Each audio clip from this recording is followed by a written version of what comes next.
Metalheads Podcast. Metalheads Podcast. Go.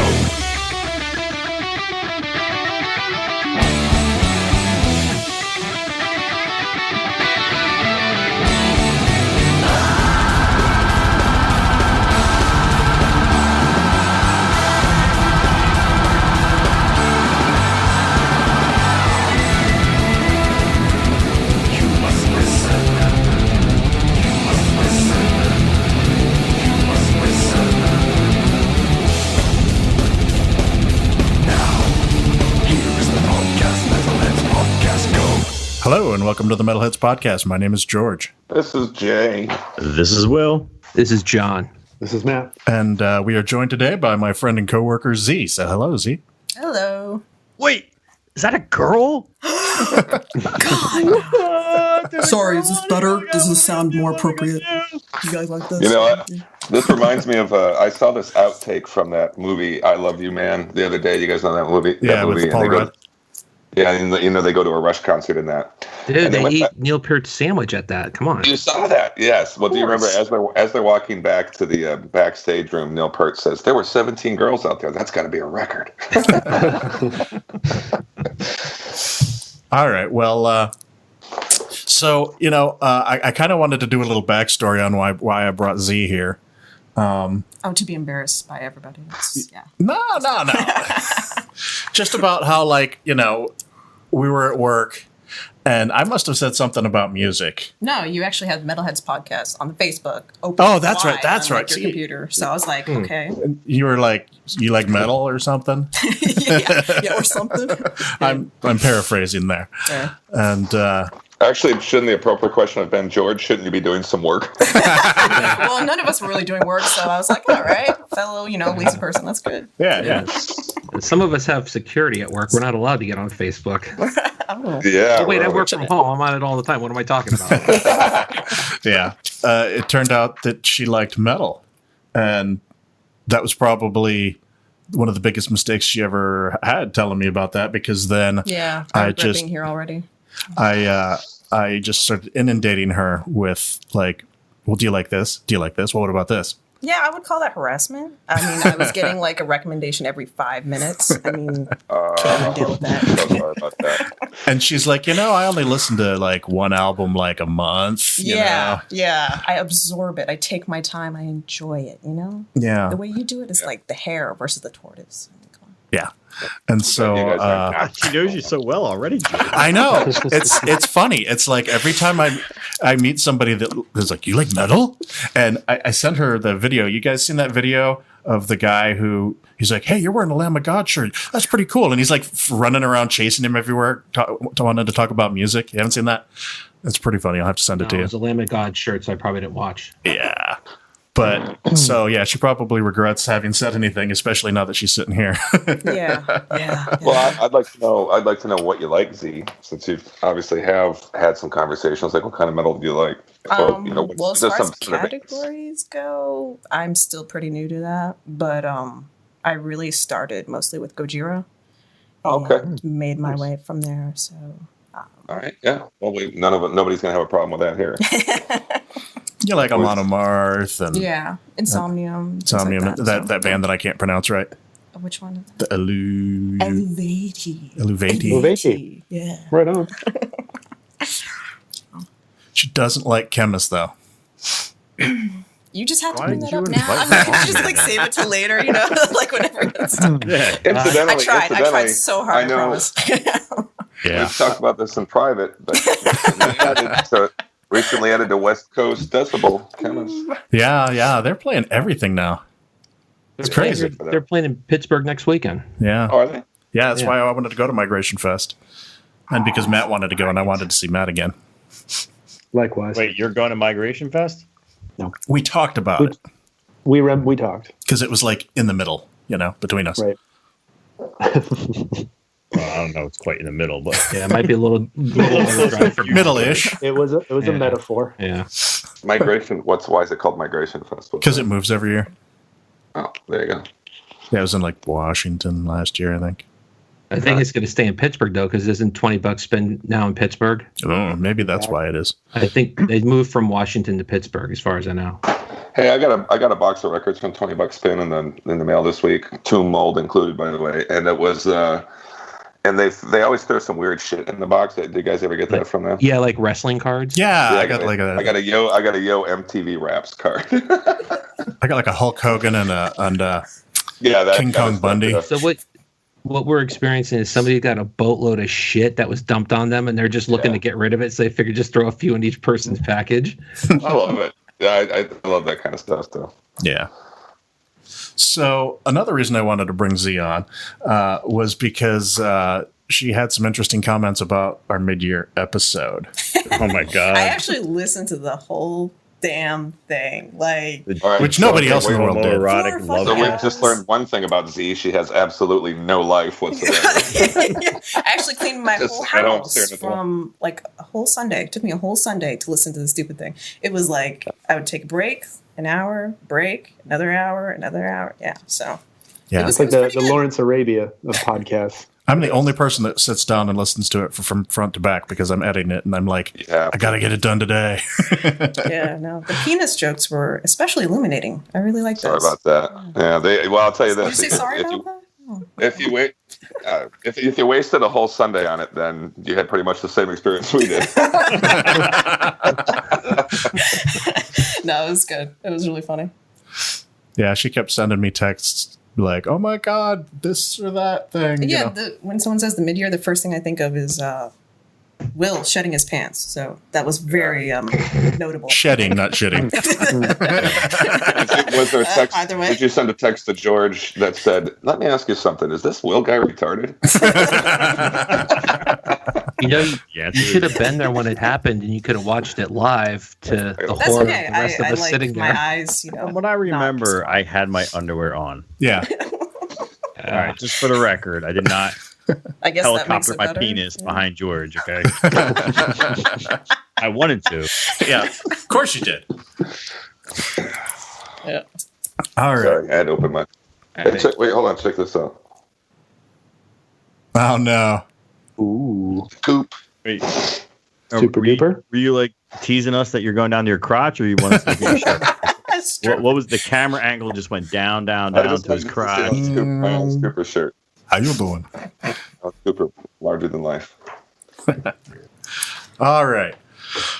So we're going to do things slightly different today because I had the realization that people don't listen to the end of the episode, and some of the announcements that we want to make, I do at the end, and people probably don't hear them.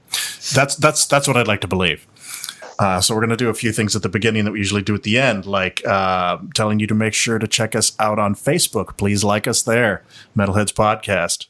Yeah, and you just changed it recently, right? So that's it. Actually says Metalheads Podcast. Yeah, it used to be just Metalheads. I changed it to Metalheads Podcast because we don't really do anything but the podcast anymore. So also check us out on Twitter. One thing that we never say when we talk about Twitter is that there's actually Metalheads Pod, at Metalheads Pod Twitter account. So you can follow that or get a hold of us there, as well as all of our individual accounts. I am at Disciple OV Metal. At Catatonic J. At Brew Metal Will, all one word. At White Cluster 69. I am at Dad of Northern Darkness with possibly some vowels missing. I spent most of my time on Instagram though. Dad of Northern Darkness. I'm out there. All right, and if you like how uncomfortable Z sounds, you too could come on here and. Thanks. I thought I was doing pretty well. But okay. I'm just kidding. I know. Me too. Then let us know if you'd like to come on as a guest and just talk metal with us. You can email us or the aforementioned Twitter or through Facebook, whatever. But or if you're shy and you don't want to come on, but you'd like to tell us why we suck, you could just send us an email and we can read it on the show if you'd like. So we're looking to have some interaction with the listeners here. So. Please get a hold of us and tell us what you think or whatever. You get a lot of hate mail. Just Not yet, but we keep hoping to get some hate mail. So if you get hate mail, at least someone's listening. And dude, Anyways, good mail. we could on start a fight with Bandcamp, you choose to follow somebody on Bandcamp, but it's the same thing as friending up. And please do that because I love seeing records in the feed. I like seeing what everybody else is buying. So I learned a lot of stuff on it. So big time. I agree with you 100%, Jay. I love that. Oh, yeah. So if you can look for us out there, that'd be cool. Because the more people, the merrier. Yeah, yeah. Can you isolate that when John said, I love that, and Jay said, the more people, the merrier? No, because I only do samples of you. Yeah. Also, sorry, go ahead. I was going to say, so I can, if I minimize the Skype, I can actually see you and Z there. Z, are you like 3 feet tall, or are you like sitting really far behind George? Because you look like... I'm leaning forward more. See, if I'm like back minuscule. You look minuscule compared to that large man. She's just going to slowly just fade right off the screen. Right, yeah, just like, yeah. That was a good little bit of visual. You guys did a good bit of visual comedy there. I like you already, Z. You guys both looked like you were lowriders or something from the exec. Yeah. She's got a good sense of humor. Yeah. No, All right, I'm we're pretty short. She is short, too. One other bit of business. We are considering making some more T-shirts. If you're interested in a Metalheads podcast T-shirt, also please contact us. Let us know what size you might be interested in. There's no obligation to buy at this point. We're just trying to get a handle on how many people want shirts, because the more people want shirts, the cheaper the shirts get. So please let us know. How should they let you know? I just said, I think. They can email me. They can get a hold of us on Facebook or through Twitter. Have you said what your email is? George@metalheadspodcast.com. Thank you. Okay. And so we're going to go into a band interview now. This is one that we conducted back in May, but we haven't had a regular episode to tack it onto yet. So this is for a band that placed pretty highly on our mid-year list. This is King Goat out of the UK. And give that a listen, and then we'll be back in a little while. So we are joined now by Petros from King Goat, which I'm going to just go ahead and call a podcast favorite. They've got a new record out called Debt of Eons, which we all like very much, and we all like the last one, Conduit. Petros, we're glad to have you. Thanks for having me, guys. So maybe we could just start by you talking about yourself, what you do in the band, and maybe get those other band members' names out there, and then we'll get going from there. I'm the lead guitarist, and sort of a head songwriter, really. Trim's the vocalist. John Wingrove's the drummer. We've got Joe Parson on second guitar, and Reza the bassist. That's us five at the moment. It's been us five for 6. Minus with a change in vocalist 4 years ago, I think. For the last 6 years, it's been us. Well, I got a lot of questions to ask you, and a lot of them are you kind of touched on already. But let's. I'm going to start with the fact that we talked before we started here, and you are actually Greek, but you're in Britain. How long have you been in Britain? 8 years. I moved in 2010. Gotcha. That's quite some time now. Yeah. Was that for musical reasons? Well, I'm Greek, but I was raised in a place called Luxembourg, which is between Belgium, France, and Germany, which is it's a very cool, chill place, but nothing really happens. It's one of those places, it's very stable, it's organized, it's clean, but, you can't really, if you're a metal musician, there's nothing for you there, basically. So I first moved into Brighton because I was told it's a very nice musical city, very artsy, bohemian, alternative. So I went there to study music at university, and at the same time, play music. So that's basically where I started 8 years ago. And what was the inception of King Goat? How did you guys come together? I think at very first was just university mates being like, "Hey, want to play in a band? Yeah, man, let's play in a band," kind of thing, and then no higher perspective or anything like that. Just a bunch of friends were like, "Hey, that'd be pretty cool. Let's form a doom band." Yeah, man, let's form a doom band. That's cool. And I think we very, very first started with when the first time we got together, we just we covered a Reverend Bizarre. You know Reverend Bizarre? Oh yeah, sure. Yes, we absolutely. Over the world. That's kind of started with a sort of very almost jokey borderline parody doomy feel. A few years down the line, there was clearly a change of mind. It was kind of like, well, this is actually kind of cool. Maybe we should take it more seriously.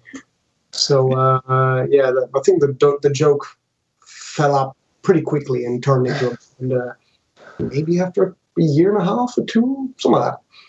Well, it seems to me you refer to yourselves, at least on Bandcamp, as a sort of progressive doom band, and which I think is an accurate title. There's a lot of old school in there too, I think. Do you guys all have similar influences? No, not really. I mean, some of them, there's a common ground, definitely, yeah. But everybody likes sort of their own thing. Like, Trim, personally, he was really into sort of like traditional power metal kind of stuff, which you can probably hear in his vocals. Mm-hmm. But, he also likes prog. Then, me, I was always a big prog fan.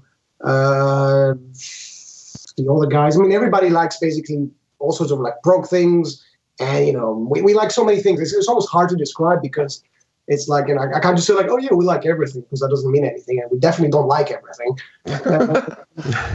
But it's just a really wide range of influence, from black metal to prog to like traditional sounding prog, like, not when you say prog, sometimes you think very technical stuff like Dream Theater, not on that, in the old school way, which is kind of like long songs, big compositions, things like that. We'll throw out what's some band names. We have some prog fans here on the podcast. So what are some of the bands that you hold close to your heart? Opeth, Eshan, Leprous. Who else? I guess Mastodon were a bit proggy, somewhere in the middle in the Crack the Sky era. But then they kind of stopped it. I mean, that's definitely a start there. There's a few other things kind of what I think about. I probably need to open my Spotify playlist and look at my names. But I mean, Leprous and Eshan and Opeth was definitely a start, even though we probably don't sound like none of them. Have you heard and you pronounce it Eshan, which is different than our pronunciation? I'm only pointing that out because I might say Isan. Everybody pronounces it different. Have you heard the new record? Not yet. I've been delaying, which I'm actually glad you reminded me. That's exactly what I was meant to be doing. Oh, God damn it. That's what reminded me. It's kind of all over the map. I think we're all still deciding where we stand on it, though I think positive reviews thus far. Oh, yeah, it's good. I'll be honest, Arctis, the one before that, I wasn't such a big fan of.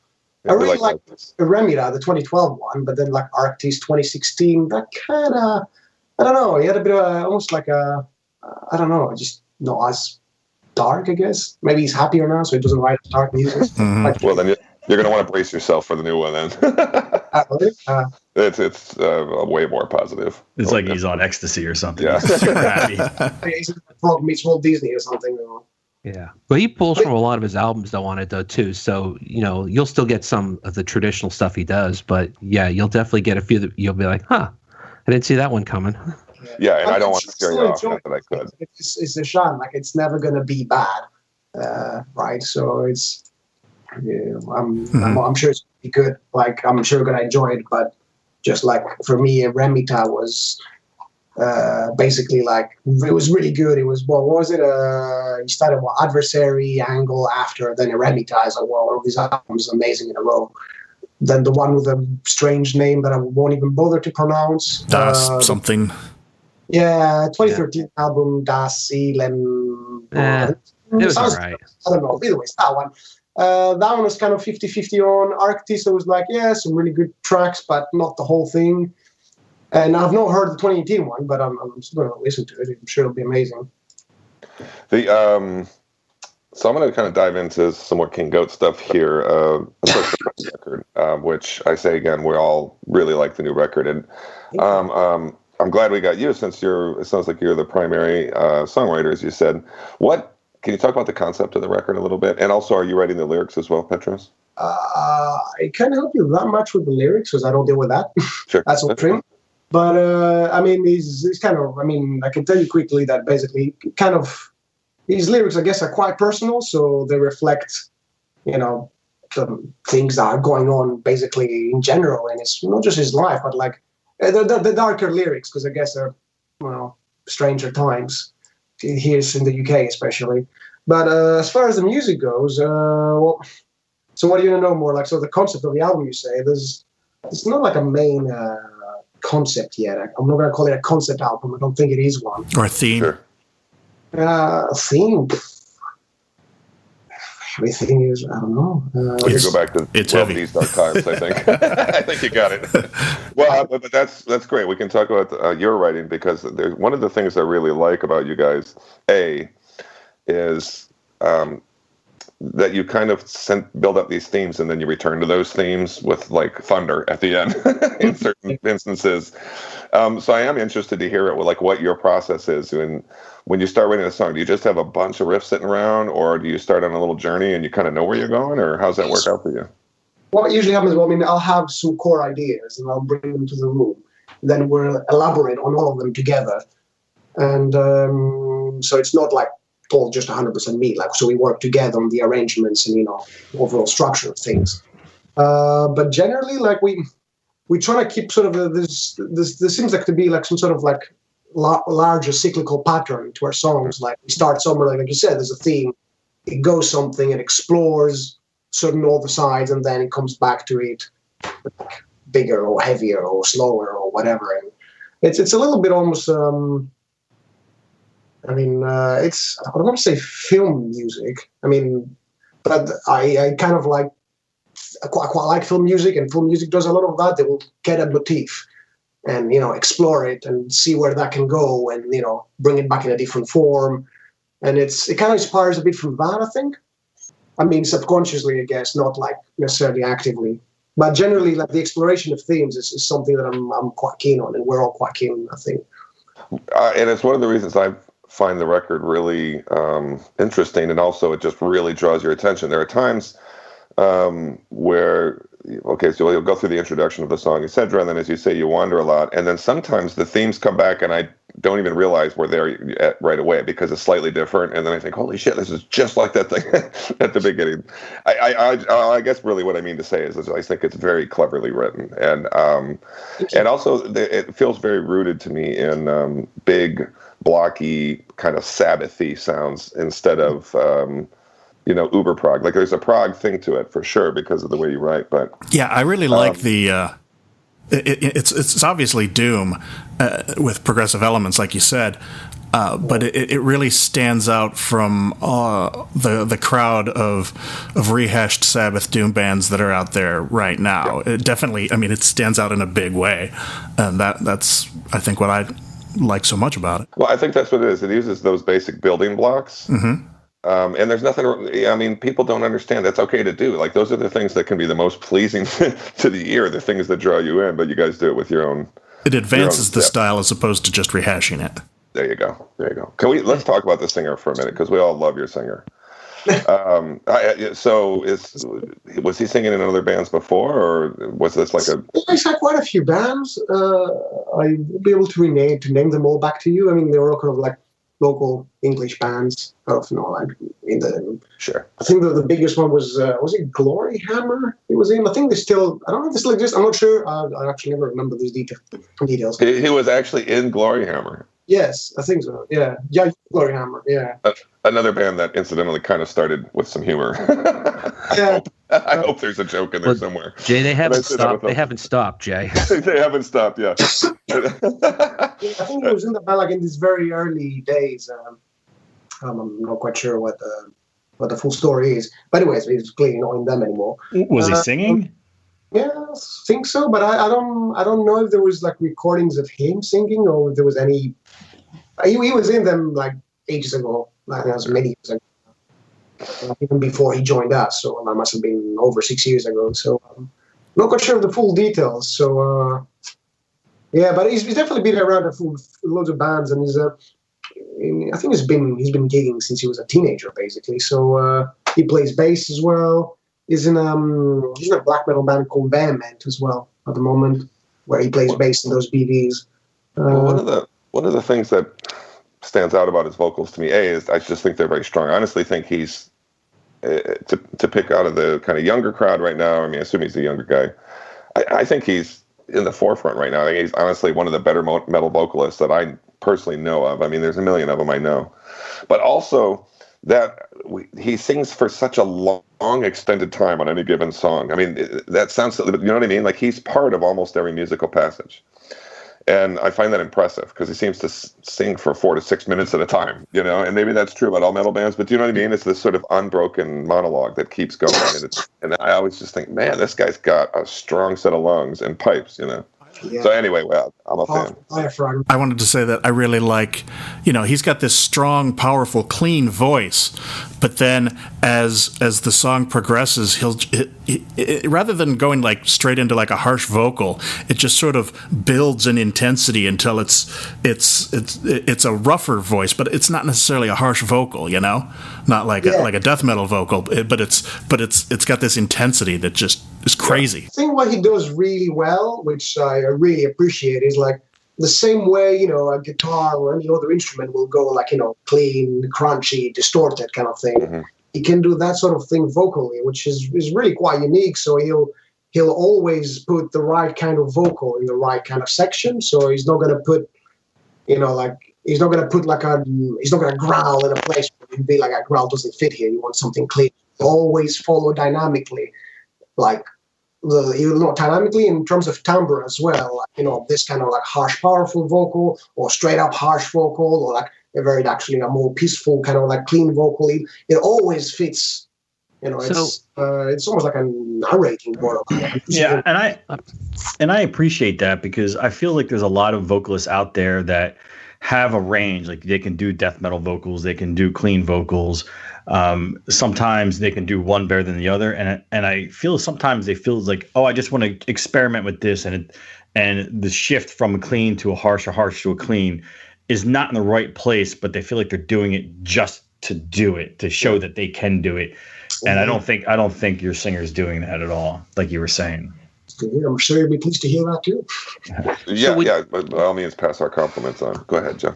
I was going to say, since this came up, now, is this something he's doing when you guys wrote the new album, or did you guys kind of adapt to him doing this, you know, going from this clean to this kind of, not harsh like we said, but this little bit rougher style vocals? Because it seems to me like you both are playing off each other, because the songs on this album, in my opinion, there are heavier moments, you know, and you've incorporated a lot more atmospherics, I think, on this album. And I agree with what everyone said. I really do enjoy when he goes from his clean, kind of almost not traditional doom, but in that vein of singing, to this just, it's almost like thunderous when he comes out with his harsher vocals. But it almost seems like maybe he kind of led you guys down that path a little too with the style change, you know, or incorporating it. Or did you guys how did that develop? I think it's kind of like both developed together. Because, I mean, this album, as you notice, this album is heavier than Conduit, isn't it? There's a lot of harsher parts, and he just pulled it out. It's almost like, sometimes I feel like we throw at him like a vocal obstacle course. I think and he's like, okay, and he just goes for it. And he just knows what to do at the right moment. And you know, if there's parts that like clearly sound a bit more black metal-y, and he pulls out this sort of grimy black metal-y kind of vocal, and then there's parts which are like straight up, you know, kind of more traditional doomy and sounds reminiscent maybe bands like Candlemass, and here we go, so he sounds like Candlemass. Well, I agree with Jay. I think you can see that progression between the two albums. I think you guys are doing a lot more on this album, and I think that's why I love the first album, but I think this one for me is much better, and that's saying a lot because I really liked the first album. I love that you guys are doing that. And going back to what you said a couple minutes ago, that Petros, that you will throw your musical obstacle course at him. So does that mean you guys write the music first and then he writes the lyrics afterwards to go to the music? Or, I mean, obviously nothing's created in a vacuum, but it may be going on at the same time. Like, how's the songwriting process go? It's usually music comes first a lot of the times. I think some of the songs were pretty much fully completed before any vocals were laid in. And sometimes he has input. He's not always there in the songwriting sessions. So sometimes he comes and he has some input and structure and things like that. But there has been another. Which one was it? I Was it Doldrum Sentinels? I think there's definitely one of the Doldrum Sentinels, the one that we have the lyric video for. I think it was basically completed. He heard it a little bit, like snippets of the beginning. We went away and finished it off, and then was like, here's a song. And he basically did his thing. Yeah. Do you guys live all close to each other that you can like get together and practice with each other? You're on the same time. Well, we're all locals to Brighton. I mean, the bassist Reza is my housemate, yet somehow he's not here. You know, I don't know. Like I thought he was like, yeah, I'm going to be here. He's not here. I don't know. Sorry. But yeah, no, we're all locals to Brighton, so we're basically on a weekly rehearsal basis. Okay. It's interesting as you talk. I can hear some of the UK accent has latched onto you, so you've got this kind of Greek British hybrid going on there. I'm trying to figure it out. It's a mess. Yeah, no. If you didn't tell us and we couldn't see you, I would have no idea where you were from. There's no question about that. I do want to interrupt and ask you one thing, Petros. Yeah. Do you like Darth Vader? What? I see it in the background. Yeah, he's I've got a Darth Vader. Oh, maybe those two would just like to talk for a minute. You want to put them on? I am your father. No, I am your father. Well, I don't know if he would say it like he was from Virginia or something. I do appreciate it because they sometimes awesome. We'll have a guest and mine's always in the background. People are like, "Is that a Darth Vader back there?" I'm like, "Yes, it is." Actually, Will, tell the truth. He's always over your shoulder, yeah, like a parrot. Well, I'm impressed that just from the little bit you saw, you could tell what it was. Yeah, it's so dark in the corner there. Well, I mean, it's the exact same thing I have. Yeah, it's like this. Yeah, it's just like 2 foot tall. Yeah, something like that. It's like somewhere above my knee or something like that. Yeah. Yeah. That's awesome. You know, I used to teach in this room when I was teaching from home, and I would always joke with the younger ones, it's like, you see Darth Vader is not happy, like, do your exercise. Done really well with the kids, you know, I just love it. Darth Vader guitar lessons, or like, whatever works, you know. Yeah. So maybe we could talk a little bit about the professional side of or the business side of things, and the reason what I mean is how was it that you started to like the new record it's on a label, correct? I mean, it's not something you just printed up under Oral Music. So, Oral Italian label, yeah. And they approached you, or how did you end up with them? They sent us an email. When was it? See, already. So yes, it's definitely over a year ago now. I think. It was after Conduit then. It was after Conduit. Clearly, like all our PR and like Conduit must have reached quite a few places, and Emmy, the label owner, he just approached us saying, "Hey, we like what you guys do, and what are you thinking about it? We're thinking of giving you a deal." And we're like, "Sure, why not?" We have our management, tone management, helped us out, sort of all the communications and all the legality. As you might imagine, it was the first time we saw a contract in our faces. So luckily it was it's only a how do you call that? It's not, we have not signed all the rights away. It's just the one before that. How do you call it? A distribution deal? License deal. Mm-hmm. A license deal with distribution and license, but no rights. So it's not the kind of thing where you basically sign your life away, any of it. So that was quite nice. And Oral Music, basically they have so many cool bands on them. We weren't aware of them. And a lot of bands that I like Hail Spirit Noir or Aeon. I don't know how you pronounce it. It's a Greek band, I don't even know how to pronounce it, imagine.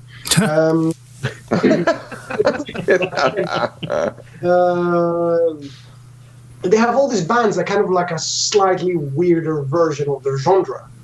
So I think we fit it in quite well because we're doom, but not really. We kind of have these prog influences, and then Hail Spirit Noir is like black metal with some weird prog influences, and Aeon again is some other kind of black metal. Fen is some more atmospheric proggy black metal. All these things. So they have all these bands that kind of have a slightly weirder version of their genre. We're like, this is really cool, and we're very happy to be part of it.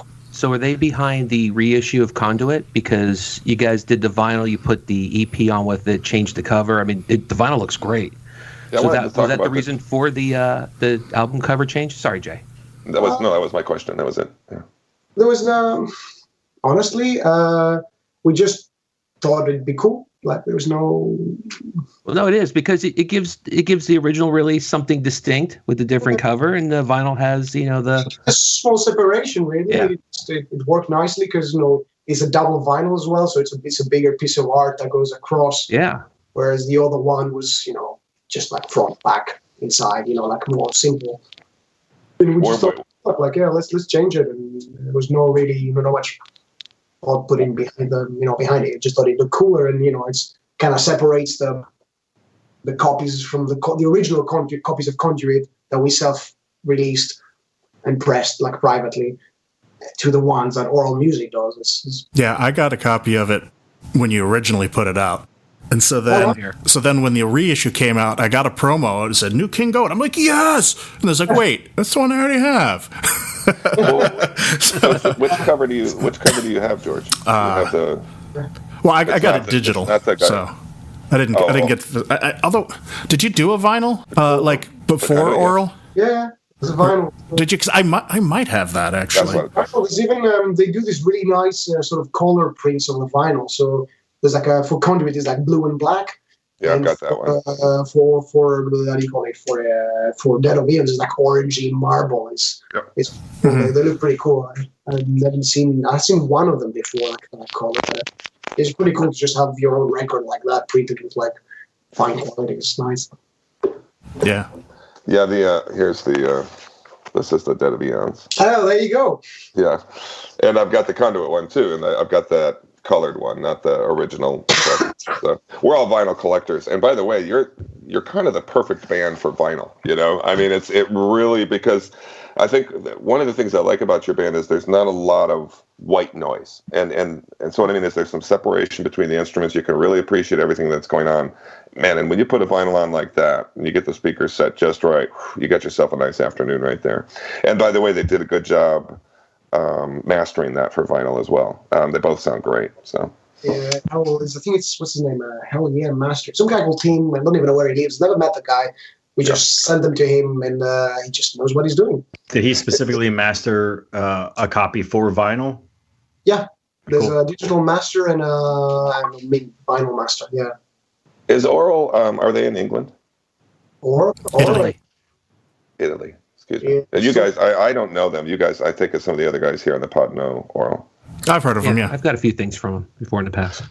So I see. Like Fen. Didn't you say Fen was on there? Fen's from there. Yeah. You got Oral from them? What? No, I didn't talk to them well. And now we take it down. Yeah. That's what I'm here for, color commentary. Yeah, that's right. If it gets too serious. Go ahead, George. I was just going to ask where you recorded the new album. The new album was across two studios here in Brighton. One's Brighton Electric, which is like a big rehearsal center with recording rooms and a live room and everything, and Small Palm Studios. So basically, our producer, sound engineer fella, he doesn't have his own premise anymore because whatever, his landlords decided to be dicks for whatever reason. And so we still wanted to work with him because he's the kind of member that we're like, yeah, he gets what we want to do, and he's like the ghost extra member, like the invisible member, whatever you want to call it. And so he's local to Brighton, so we just said like, yeah, fuck it, we'd go to like the studios that we have available here, and we did the drums in one studio, the bigger one, it's like more expensive, and then all the rest in another studio, and then he mixed it at home because he has all his equipment and everything. Right. So you guys are doing some live stuff. I know you've got one show listed right now, and how often are you guys able to get out and play live? Sorry? How often are you able to get out and play live? You just did some shows with Paradise Lost, right? Yeah, we did that. I was going to say, like, whenever we get the shows, really. I mean, obviously, real life permitting as well. But, if we get the kind of shows that we want to play, we play them. There's no question. We're trying to organize some extra things now. I mean, the only one booked is Riffmas, which is it's our own little mini festival. I mean, it's a one-day festival with 10 or 11 bands on that we do every year for 3 years now. So we've got that one booked. Obviously, it sounds. But there's a few more things. The Paradise Lost was amazing. It was the thing. It was like a big step up for us. Like every night, like a big stage, very organized. We've played with big bands before. We've played with Grand Magus before. Sure. That's a gig, but it was just a one-off thing. It was the first time we actually went on tour with as a support band for Yeah.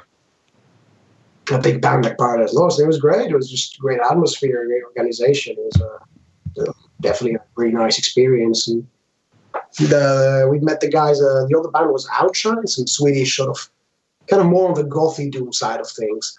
They were great fun as well. We're gonna try to hopefully go abroad to Sweden with them, play them, bring them over here. The sort of relationships that build up out of these tours, and it's amazing, really. It's kind of what we're doing, I think.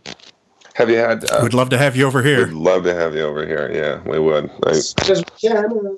I just so happen to work at a beer brewery that has a lot of live shows. In fact, I'm wearing a Conan shirt. In the Washington, D.C. area. Yeah, in Washington, D.C. So Conan played at our brewery. So feel free, Yeah, all you got to do is put yourself. We'd absolutely love to. Like we get more merch orders and things like that from the States than we get from anywhere in Europe. So, I mean, again, the United States being a much bigger country than anywhere in Europe. I think Doom is also kind of big here now, right now. There's two crowds into it. One is the guys like us, the old metalheads, and then there's like the kind of the hipster crowd is a little attached itself to the Doom. So it's super visible here right now, at least as far as as visible as metal ever gets. Well, don't you? I think everyone probably agree. Of all the subgenres of metal, it just seems like there's a lot of stoner, there's doom, there's sludgy bands. There seems to be a lot of them in the States, more so than a lot of other genres, at least that people like a lot. So Doom and stoner are pretty big now in the UK as well. Doom, sludge, all that stuff. I mean, just here on our podcast, if you could have, of all the genres of metal, the one that we, I think, all 100% agree on is Doom, or the subgenres of Doom, traditional Doom. I would agree. I've got Jack Stuff here. You guys know have them? I was going to ask you about the T-shirt. Do you know his project? What is it? The thing, this old cult. Then they did a record, 2 records now. What is it called? I'll look it up. But anyway, yeah, I know Jack Sloth very well, and he's played at Maryland Death Fest a few times. Stuff. So some of our guys have probably seen him. They live on the East Coast. We've played with Jack Sloth once here in Brighton as well. It was really cool. We were big fan of the band. She's amazing. Just the singer and the whole band. They bring like the actual organ and a Korg and everything, so they got all the nice authentic sounds. It's not like digital scenes. It's really cool. What is the name of that record? The record is called it's called Sabbath Assembly. Do you know Sabbath Assembly? That's something that Jack Sloth is involved in that, and what it's really I cannot suggest it enough. And there was this old hippie cult in the 60s, and they kind of held God and the devil in equal esteem, and they wrote like all these songs, and they used to use them in their worship services and stuff. Jack Sloth and a bunch of others went and found all these old songs and made 2 records now. The first one is amazing. It's called Sabbath Assembly, Ye Are Gods. It's such a good record, man. It's mostly like acoustic-y stuff. Spotify, I'll give them a listen. It's worth your time, man. And honestly, you guys remind me of them a little bit. I hope that doesn't sound insulting when you finally hear it, because it's very different. But it's got this kind of really strange vibe to it, and like for one of the things I like about your lyrics is I think they're like well informed, they're well written, and I think Sabbath Assembly you'll find some connection there. Long story short. Amazing, yeah, cool, yeah. Trim writes like pretty well written lyrics that go like a bit longer. Like it's not like kind of like verse chorus. He follows that sort of format of the song where the song progresses and his lyrics tell a story. And he likes his literature, so he's got this style which is a bit more narrative. Well, and his metaphors are so strong. I mean, I not to keep bringing him and his lyrics up. It's just I think it's one of the better lyrical records of the year. In all honesty, let alone being one of the better records. So, anybody else? You guys got? I've got some more questions, but I have just a fun question for a second because it's somewhat related to you, Jay. And just I want to confirm this. I think I talked with George about this.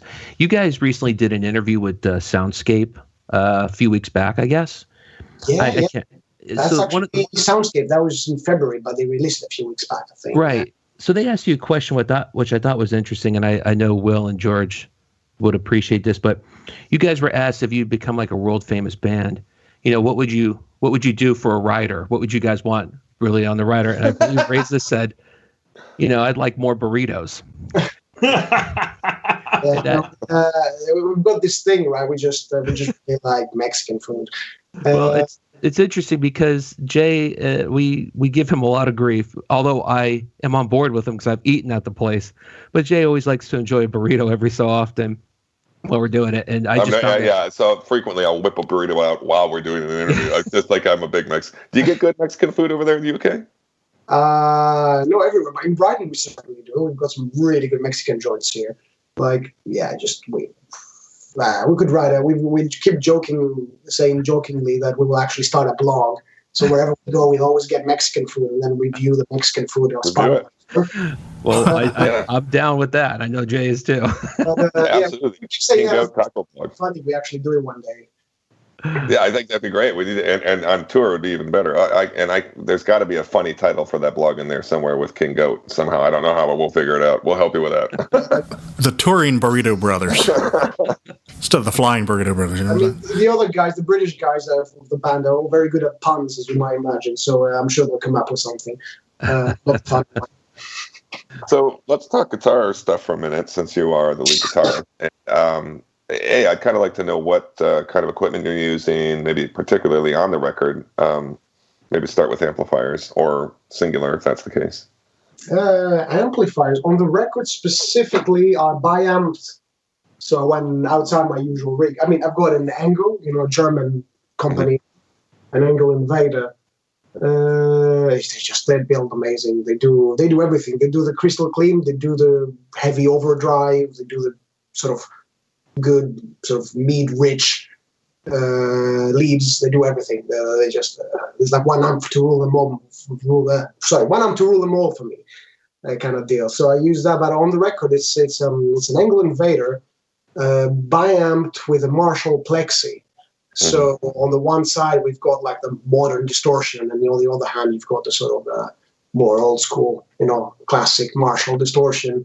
And I think Joe, the other guitarist, he has an EVH, another pretty good brand of amplifiers. And again, on the record, he bi-amped like EVH with an orange. So again, you get a fuzzier old school tone on the one side, and then a modern distortion on the other side, and then you got a blend of the two, which is really cool. So yeah, live we obviously don't bi-amp because that'd be a bit ridiculous. You play 150, 250 cap venue, and then you have 200 watts up on stage. That'd be silly, I think. So you bring the Angle live then, or is that the one you're putting on live? Is the Plexi like a reissue Plexi, or is it like a Plexi? I don't know. I actually don't remember. He was on the studio. He's not one of mine, so he just grabbed it himself, and he was like, "Well, use this thing." And look, I don't know if it was one of those sort of vintage reissues or an actual vintage one. You see what I mean? Every studio has a couple of those. that's like standard. A Fender for the cleans, and a Vox amp, and a Marshall, and an orange. No matter what thing you do, there's always going to be one of the four classic sounds is going to be involved in the process somehow. To be sure, yeah, for sure. Are you and what kind of guitars are you playing? I see some back there, but one up for you now. One of them is this one. It's an ESP. I'm sure the guys who will be listening to the podcast will not be able to understand what I'm showing you now. But I'll just tell our listeners it's the most beautiful thing you've ever seen, and you're really missing out. And it's covered with diamonds. Oh my God! Yeah. We're actually secretly a funk band, and we have diamond encrusted everything, and it's all gold plates and everything. So anyways, I've got an ESP. This is an ESP model. It's all like made. I've changed the whammy bar. I've changed the pickups. I'm one of these guys. All my guitars have bare knuckle pickups, which is like a British custom company that makes them like handmade, and everything hand wound is pretty cool. Sure. The other guitar is Halo, an American brand actually. It's in my bag. It's got one of those wacky fretboards, the fan frets one. Yeah. More mysterious sounds for the listeners. But how hard is it to play with I do play guitar, and How much of an adjustment is it to pay those fan frets like that? No difference really. Really? Okay. Thing like I remember before choosing to get one, I was like a bit. I was trying to find reviews and see what people think, and it was either like people going like, "Oh my god, this is salvation, this is the future," or people going, "This is horrible, I hate it." There was like no sort of sensible opinion somewhere in the middle, and for me, it was kind of like I picked one up in a shop, and I was like, "Oh, this feels kind of cool."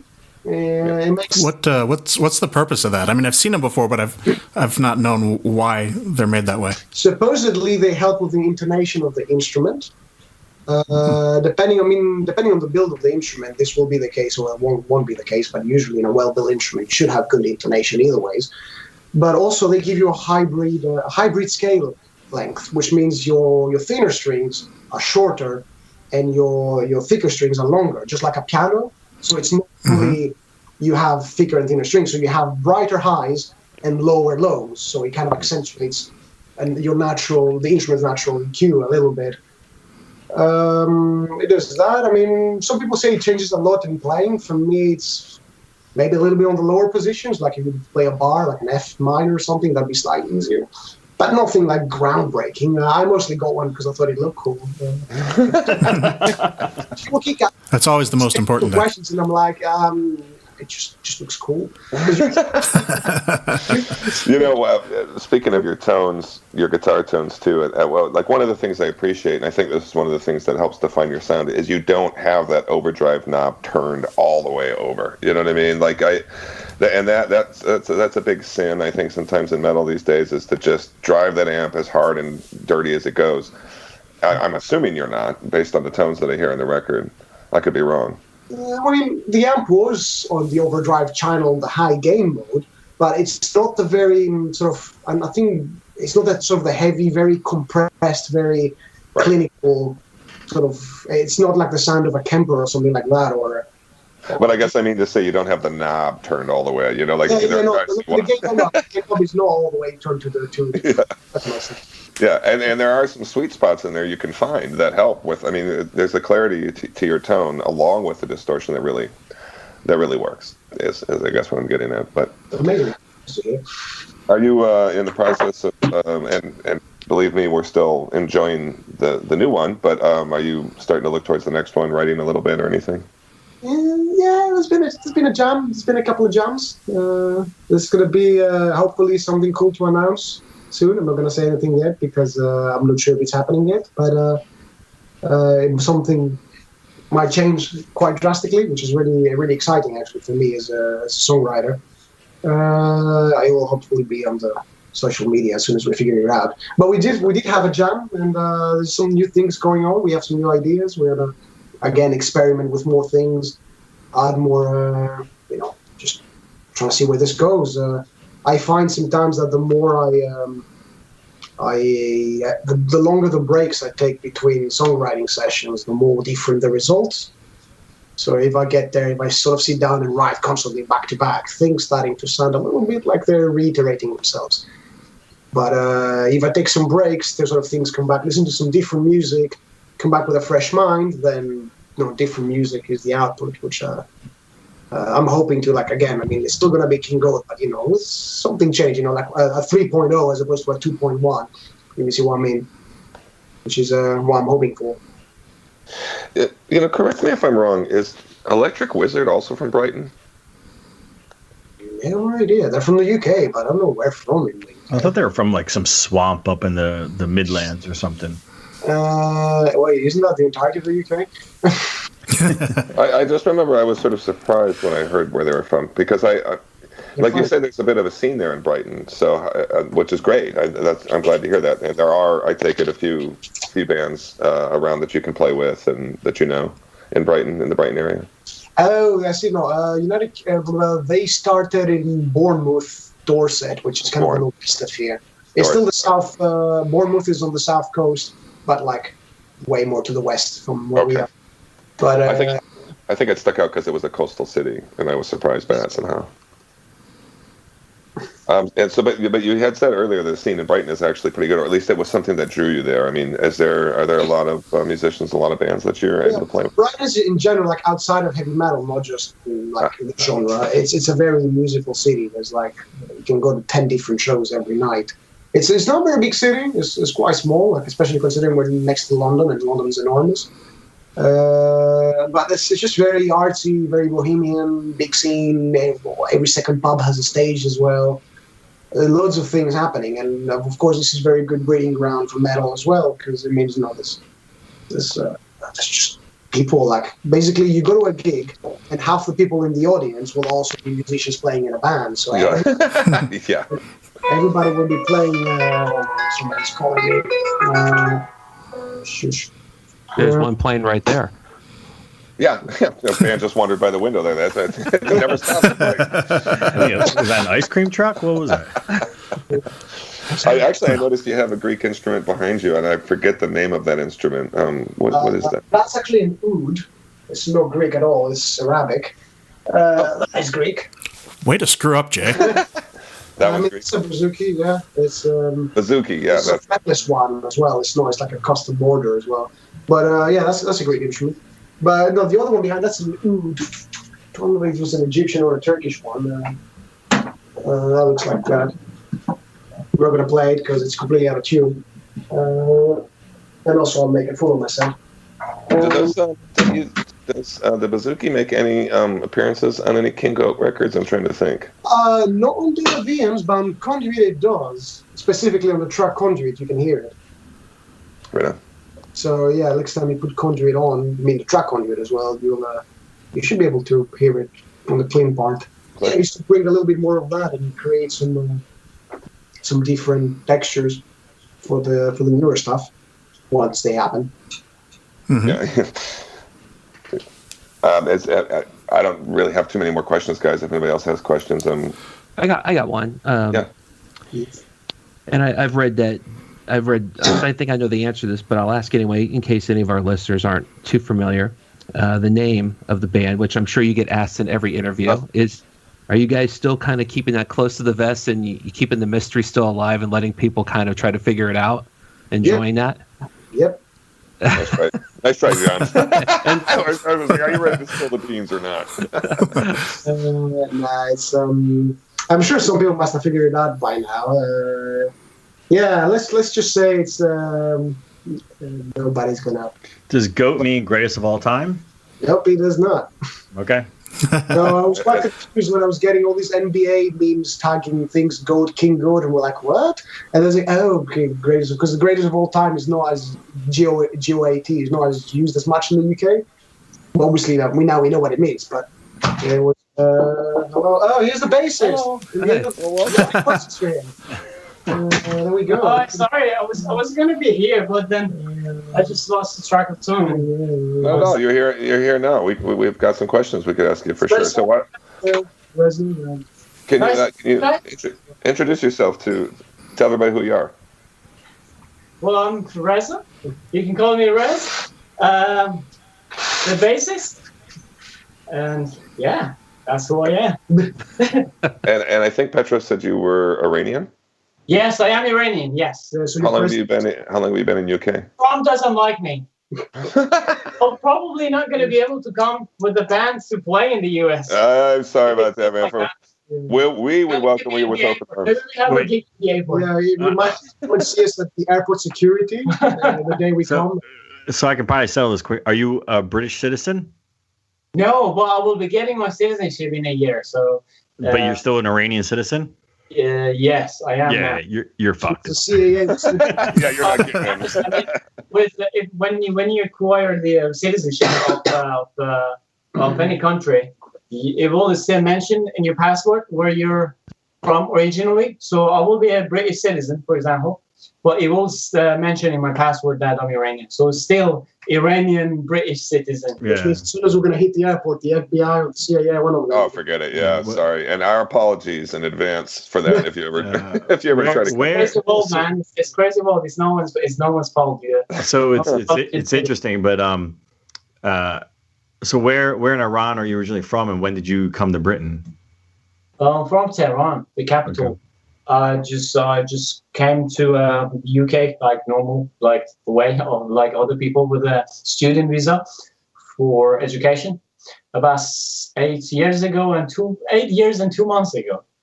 Okay. Were you into metal in Iran? Were you a metal fan in Iran?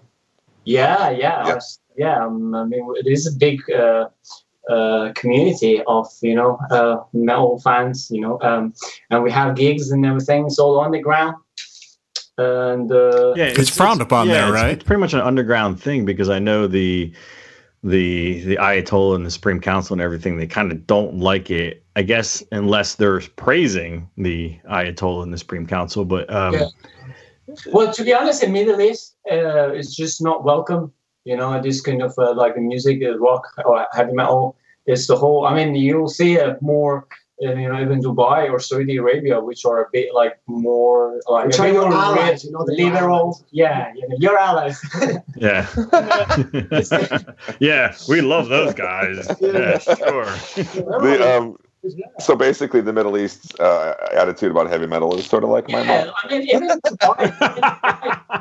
Dubai, that is like more of like liberal. Dubai is basically like tiny America. It's been running with America. Yeah. It's all about money but there. Still, yeah, with all your money, with all your tax money. But still, there's no gig. And they tried to put like a few festivals, which stopped about 2014. I think I went to 2 of them, and I think Saxon played once, and they were apparently Saxon has a song about like it's a bit harsh about religion and stuff. Which probably I think it would probably be Crusader would be the problem. That song Crusader is about the Crusades. They asked Saxon to not be able to play those songs, which are very popular songs as well. So they happened. I've been thinking twice. They're called Desert Fest it was in an actual desert. It was really cool. Yes.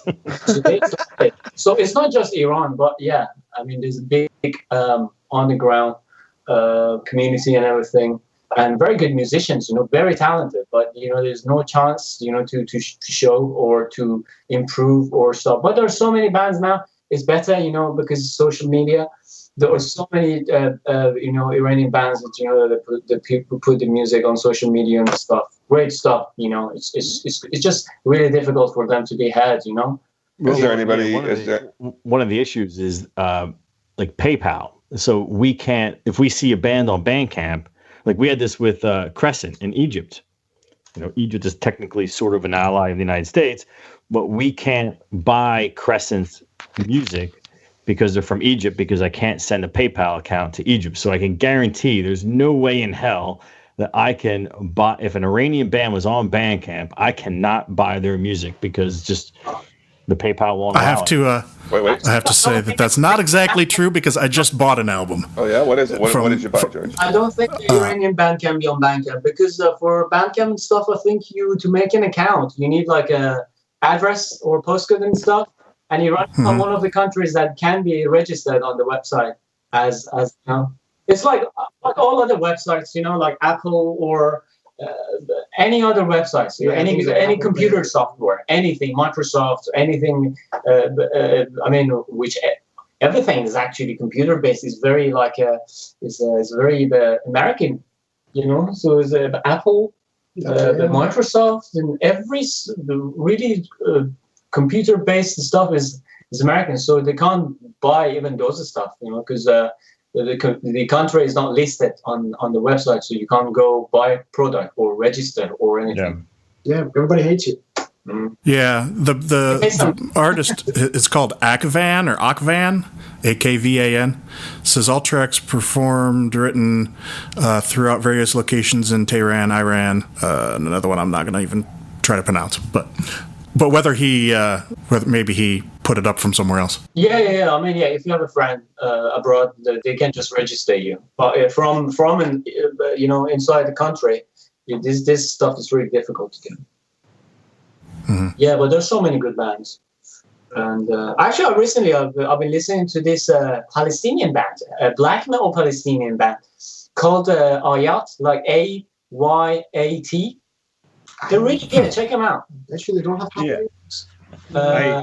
I just got back. I was in Israel about 2 months ago, and I checked out all the various music that they have there, and there's some pretty decent bands. And I'm not talking about like Orphan Land, and like the kind of more known ones. And there's some pretty good Palestinian bands. Like it's what I love about music is it transcends every social, economic, religious, cultural sort of thing. Like heavy metal is heavy metal, and if you talk about it in your lyrics, more power to you. It's awesome. Yeah, That's what I love about heavy metal. It's a close-knit community. Do you mind if we ask what you guys do? And you don't have to share it if you don't. And what I mean is outside the band. This is information which highly classified, actually. What do we do? Well, I'm sure you can kind of guess what he's doing because this is like his workroom. It's all. They can't say, can they? Oh no. So it's all. He trapped in here with a lot of instruments. Well, you mentioned teaching. He's definitely doing something music related. Yeah, I mean, I've got my own studio where we teach. We hold rehearsals. We teach. I write soundtracks for games and sort of videos and things like that. Actually, John, the drummer of the band, he's a computer programmer. He makes games, a game developer, and he made a game. And I also wrote the soundtrack for his game. It sounds nothing like King Goat, as you might imagine. It's all orchestral. Well, Evan from Wilderun does that too, doesn't he, John? What? Yeah, I think Evan, right? From Wilderun. Yeah, from Wilderun. Yeah. He does game soundtracks and stuff. Yeah, game soundtrack is just a really cool thing to do, and it's everybody plays games are made all the time. Yeah, so we made the game and the soundtrack. How cool is that? Yeah, it's like you're kind of industry over there. We want to reproduce another Goat Simulator game.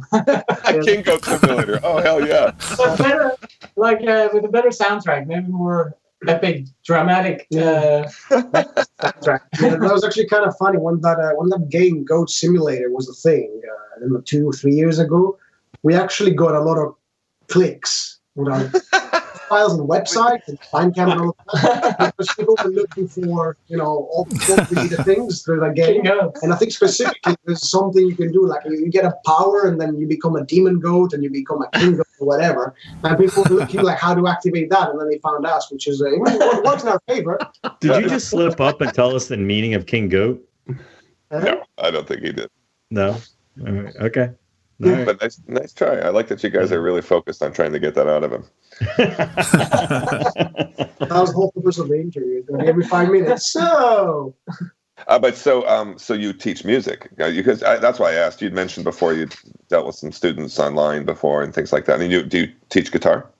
Guitar, music theory, music production, performance, all sorts of things like that. Yeah. Did you go to school to learn music theory or anything, or you just picked it up?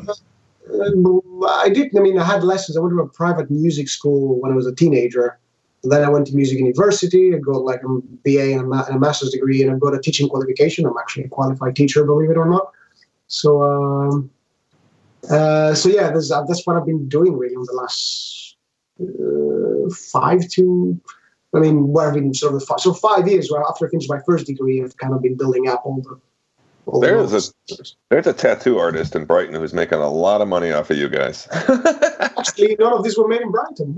None are from Brighton? Tattoos in Brighton and not actually in the UK. We get our tattoos way too expensive over here, because here they charge by the hour. And if you're a good tattoo artist, they'll charge a hefty amount by the hour.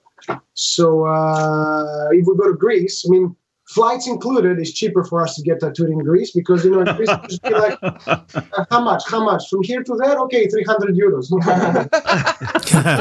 They just do by the piece. They look like, okay, this much, like that, okay, that much. And also it's a holiday for us. I was going to say, you take a holiday. So we go. We usually go to Greece and we get tattooed. We hang out, have fun, and just come back. And it's still. It would be less than what you would do. Yeah. Petros, how is Greece getting along right now, Petros? Is it starting to recover a little bit from its? Are they just still in that terrible financial doldrums? There's social progress from the point of view that we've had a leftist government, which allowed things like gay marriage and improved trans rights and all of that. But financially speaking, it's just the pensions are killing you. It's not as bad as it was.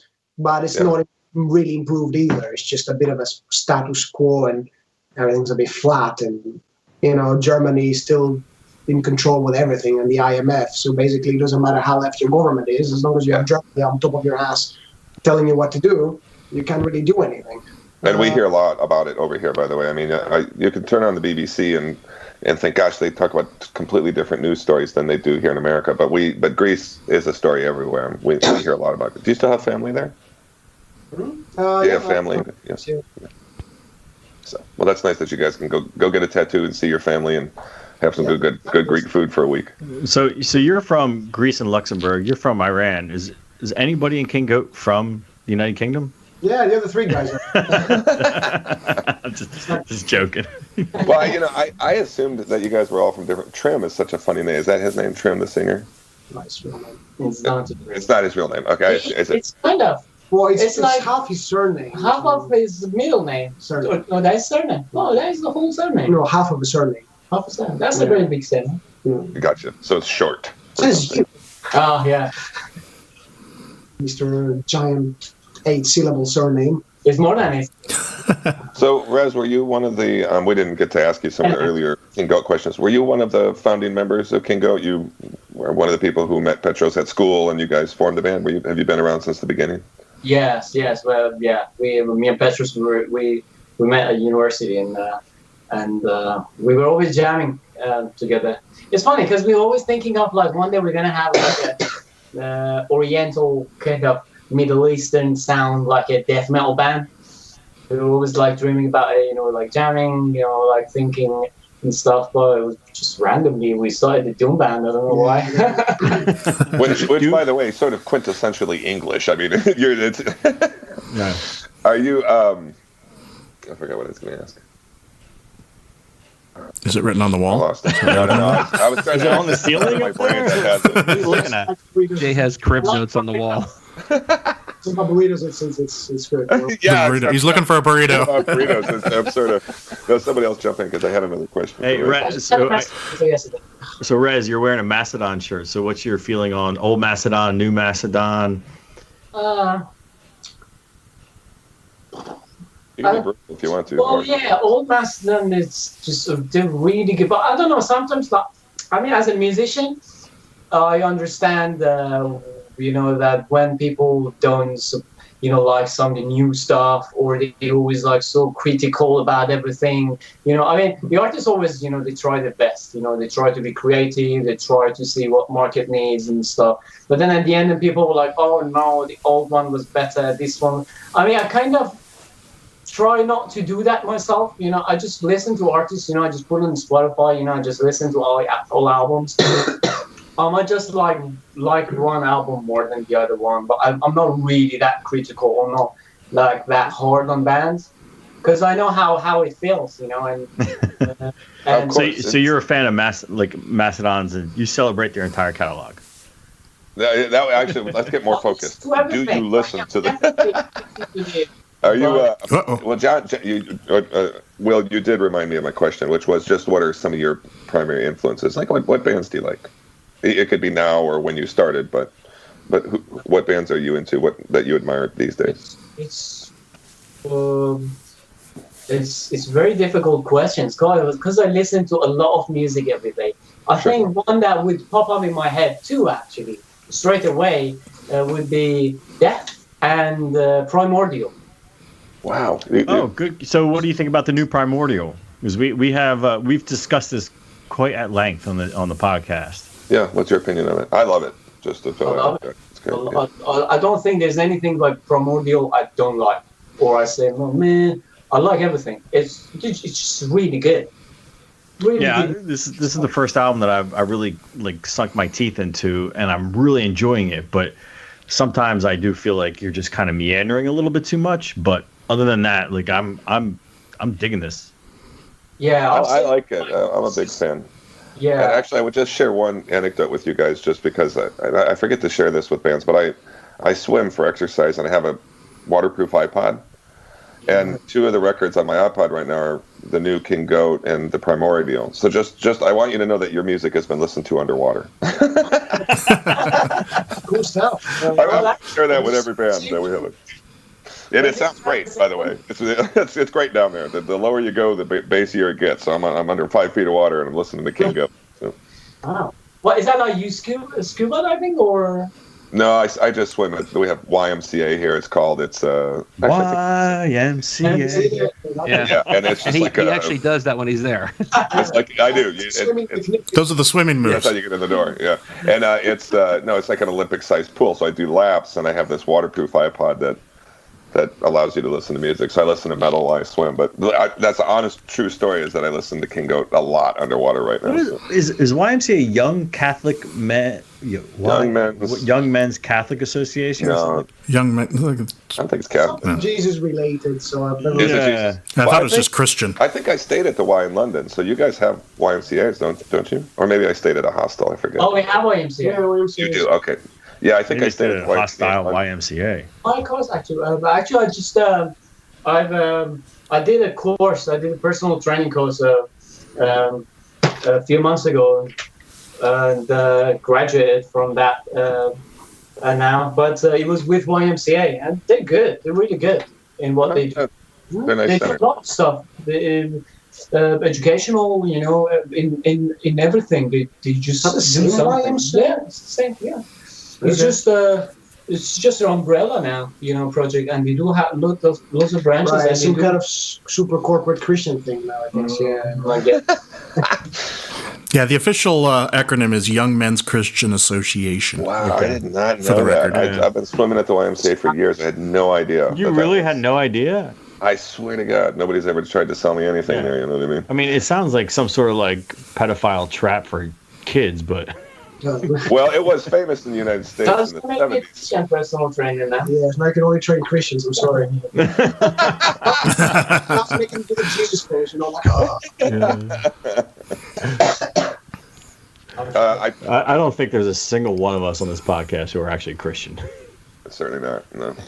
I think your logo would attract any Christians. They'll probably just look at it and go like, "Oh my God, Satan!" And I think they might. I think you might have that right. King Goat. When I think of your name, I think of Did you see the movie The Witch? The Witch. Very famous movie, and it had this goat in it called. The Witch. Yeah, it came out. Isn't it the recent one? They're years ago. Yeah. And there's a goat that figures prominently. Yeah, very good film. King Goat. I actually have the poster of that film. It's great. It's really good. Highly recommended if you haven't seen it. Yeah, speaking of goats and people giving you funny looks, I was wearing my Bathory goat shirt into the grocery store yesterday, and this woman was giving me the stare down. She was just shaking her head and looking. I was like, "What's do you guys remember what got you into heavy metal, both of you individually? What records that you first heard and you thought, okay, this is it?" Shit. To me, family was always in sort of, old school rock. Like my dad's into the Beatles, Pink Floyd, Rolling Stones. So there's a heritage of rock and roll going on in the family. So, as you grow up, you eventually start listening to heavier things automatically. But I think, what was it? I don't know, I think it was my cousin that he probably showed me something I was shown some Black Sabbath, I don't remember which one. And then later on by a friend of mine, I was shown some System of a Down. Yeah. So I think that kind of maybe think oh, this is really cool. So kind of System of a Down got me really started. But there's definitely some Black Sabbath in the very early days for me. And I think, it was either Black Sabbath and Metallica or something when I was 13, 14. I think my cousin showed it to me. And we ask that question a lot, and I think those are probably the two most common bands mentioned. What about you, Rez? Do you remember the first metal stuff you heard that you liked? Yeah, especially because I'm 80s kid, so when I was a kid, it was really difficult to find stuff like that, because it was a bit closer to after the revolution, so it was more strict, and there was no internet, and obviously in the 80s, and it was really difficult. So they were just cassettes, and stuff randomly. I think I've just went through my cousins cassettes and stuff and was playing whatever he had. And I think it was the Slayer. I started with the Slayer because in your eyes are weird. You could see a lot of graphics, Metallica, Slayer. It's typical, heavy metal bands, that everyone know. And so I was kind of familiar with the veteran, and even though I didn't know any English, but I could recognize, this is Slayer, Metallica. So I think Slayer and Metallica, I started first is Slayer, then Metallica. So Raz, I'm fascinated by this. So were you in Tehran at the time when you were finding this, and did you have to get it underground, or could you go to a store and buy it? Yeah, were they like bootlegs? It's kind of like someone had it and he was like copying it and giving it to everyone else, Mm-hmm. So it was kind of like a underground tape trading thing. Yeah, I mean, you had like it's so much better now. I mean, you can find anything you want and on internet and everything. Obviously, nothing original, because there's no way you can get original. Which, by the way, was the way it was in the States in the 80s, for what it's worth. It's not like we couldn't get it. But you're talking to four guys who all had probably 8th generation recordings of any number of things. It might have just been scarcity for money for us because we were kids. Yeah, that's what it was. Yeah. We were just copy and copy. I mean, I remember we had like dealers, you have the drug dealers. Back home, we had like alcohol dealers and like movie dealers and like music dealers. So these guys were coming to your home with a massive backpack, and they showing you whatever they had. They were going through the music or film or whatever, and they were choosing, and you were paying for it. So awesome. That's how it was, how it was happening. That's awesome. I'm like I could spend 3 hours talking to you, Rez, about all this stuff. Like, this is fascinating to me. It is fascinating. No, it really is. Oh yeah, we got through shit. Like to finding music and stuff. It was difficult. It was really tough, to find. You didn't have a choice. It was just like whatever you could find. Yeah. Sometimes, you could find some people that had like an archive, so they were giving you like pages, the names that you could go through and choose and stuff. And then he was gonna go copy them, and rate them and come back, next week. Oh, so it was like you ordered them. You would be sort of like, I like these. He goes home. He makes like, wow, wow. That's cool. That's interesting. I mean, because my 80s experience was reading the backs of magazines, and so the way, like when thrash and all that really started to happen, there were tape traders, and that's what we did. So you would have some pen pal from Europe or wherever, and you would trade him a Death album for an Exodus album, all again 10th generation. Because that's god, cassettes. We're all in our mid 40s to John 50. So we're older guys, and so we went through the rigmarole of what Jay was saying is like tape trading and all that stuff. So it was almost like what you had to go through 20 years later. but also with that, and by no means do I need to downplay the difference in your experience to ours. No. Yeah, I mean, yours was essentially legislated against, whereas we were just poor kids out in the middle of nowhere. So. If you got lucky in my hometown, you could go to a local record shop. And they'd have, everything. Remember, used to be just on stapled paper, and you would just go through the list, and it was all European releases, and you would just say, "Can you get me this?" There'd be a price on it, and they'd order it from you, but you order it from just like a sheet of paper. Yeah, kind of like what they stick in some of the albums. When you get a CD or a vinyl, they have that little slip in there to still buy an album that way. That's how we used to do it in my town. Get it 6 to 8 weeks later. 6 to 8 weeks later, always. Yeah. Are you guys vinyl guys at all? You like vinyl? Yeah, we've got some vinyl. I've got a few vinyls. I just don't have a good set of speakers. So I'm like, what's the point of listening to the vinyl if my speakers are shit? Yeah.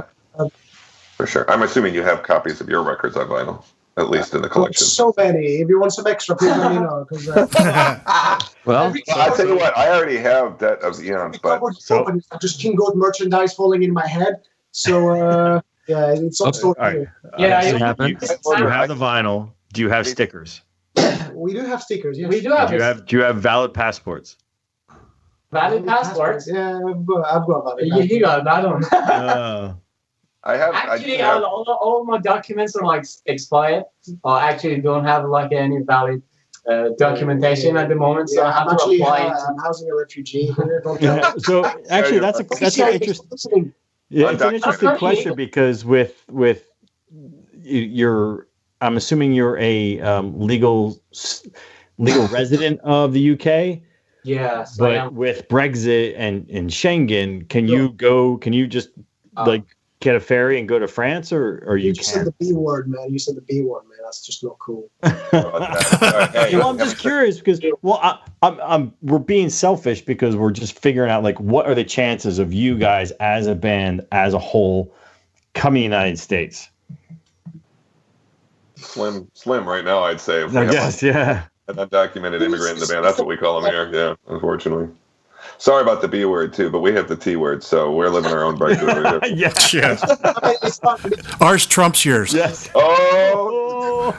To be honest, the UK was never part of the Schengen area. It was just part of the EU. So. Oh, so you guys weren't Schengen? Okay, all right. So the UK was never Schengen. Schengen is the European Union. If you get into one European Union country, then you can go to all of them. Yeah, basically, there's a security zone. So between France and Belgium, France and Spain, there are no border control. Right. But between England and the rest of the EU, there are border controls. Okay. I guess I didn't understand that you guys were not in Schengen. Here's the thing, though. As an American guy who's been to Europe quite a few times, I don't like the EU thing because I want as many stamps in my passport as like badges of honor as I can get. Now you land, you get one stamp, and that's it. You know, depending on where you go. So, our political alliance to avoid World War III ruin your passport.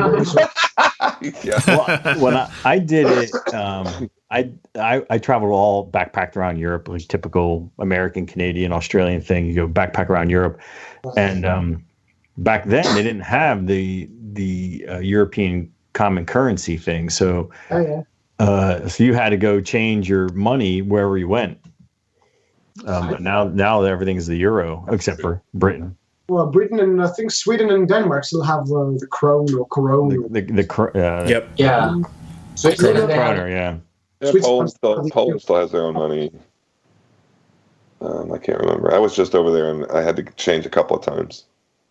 Do you guys get to travel a little bit? You like to get out? And I mean, you said you've gone to Greece a few times. And I always imagine Europeans is able to just go to all these wonderful places with ease. Do you guys get a chance to travel?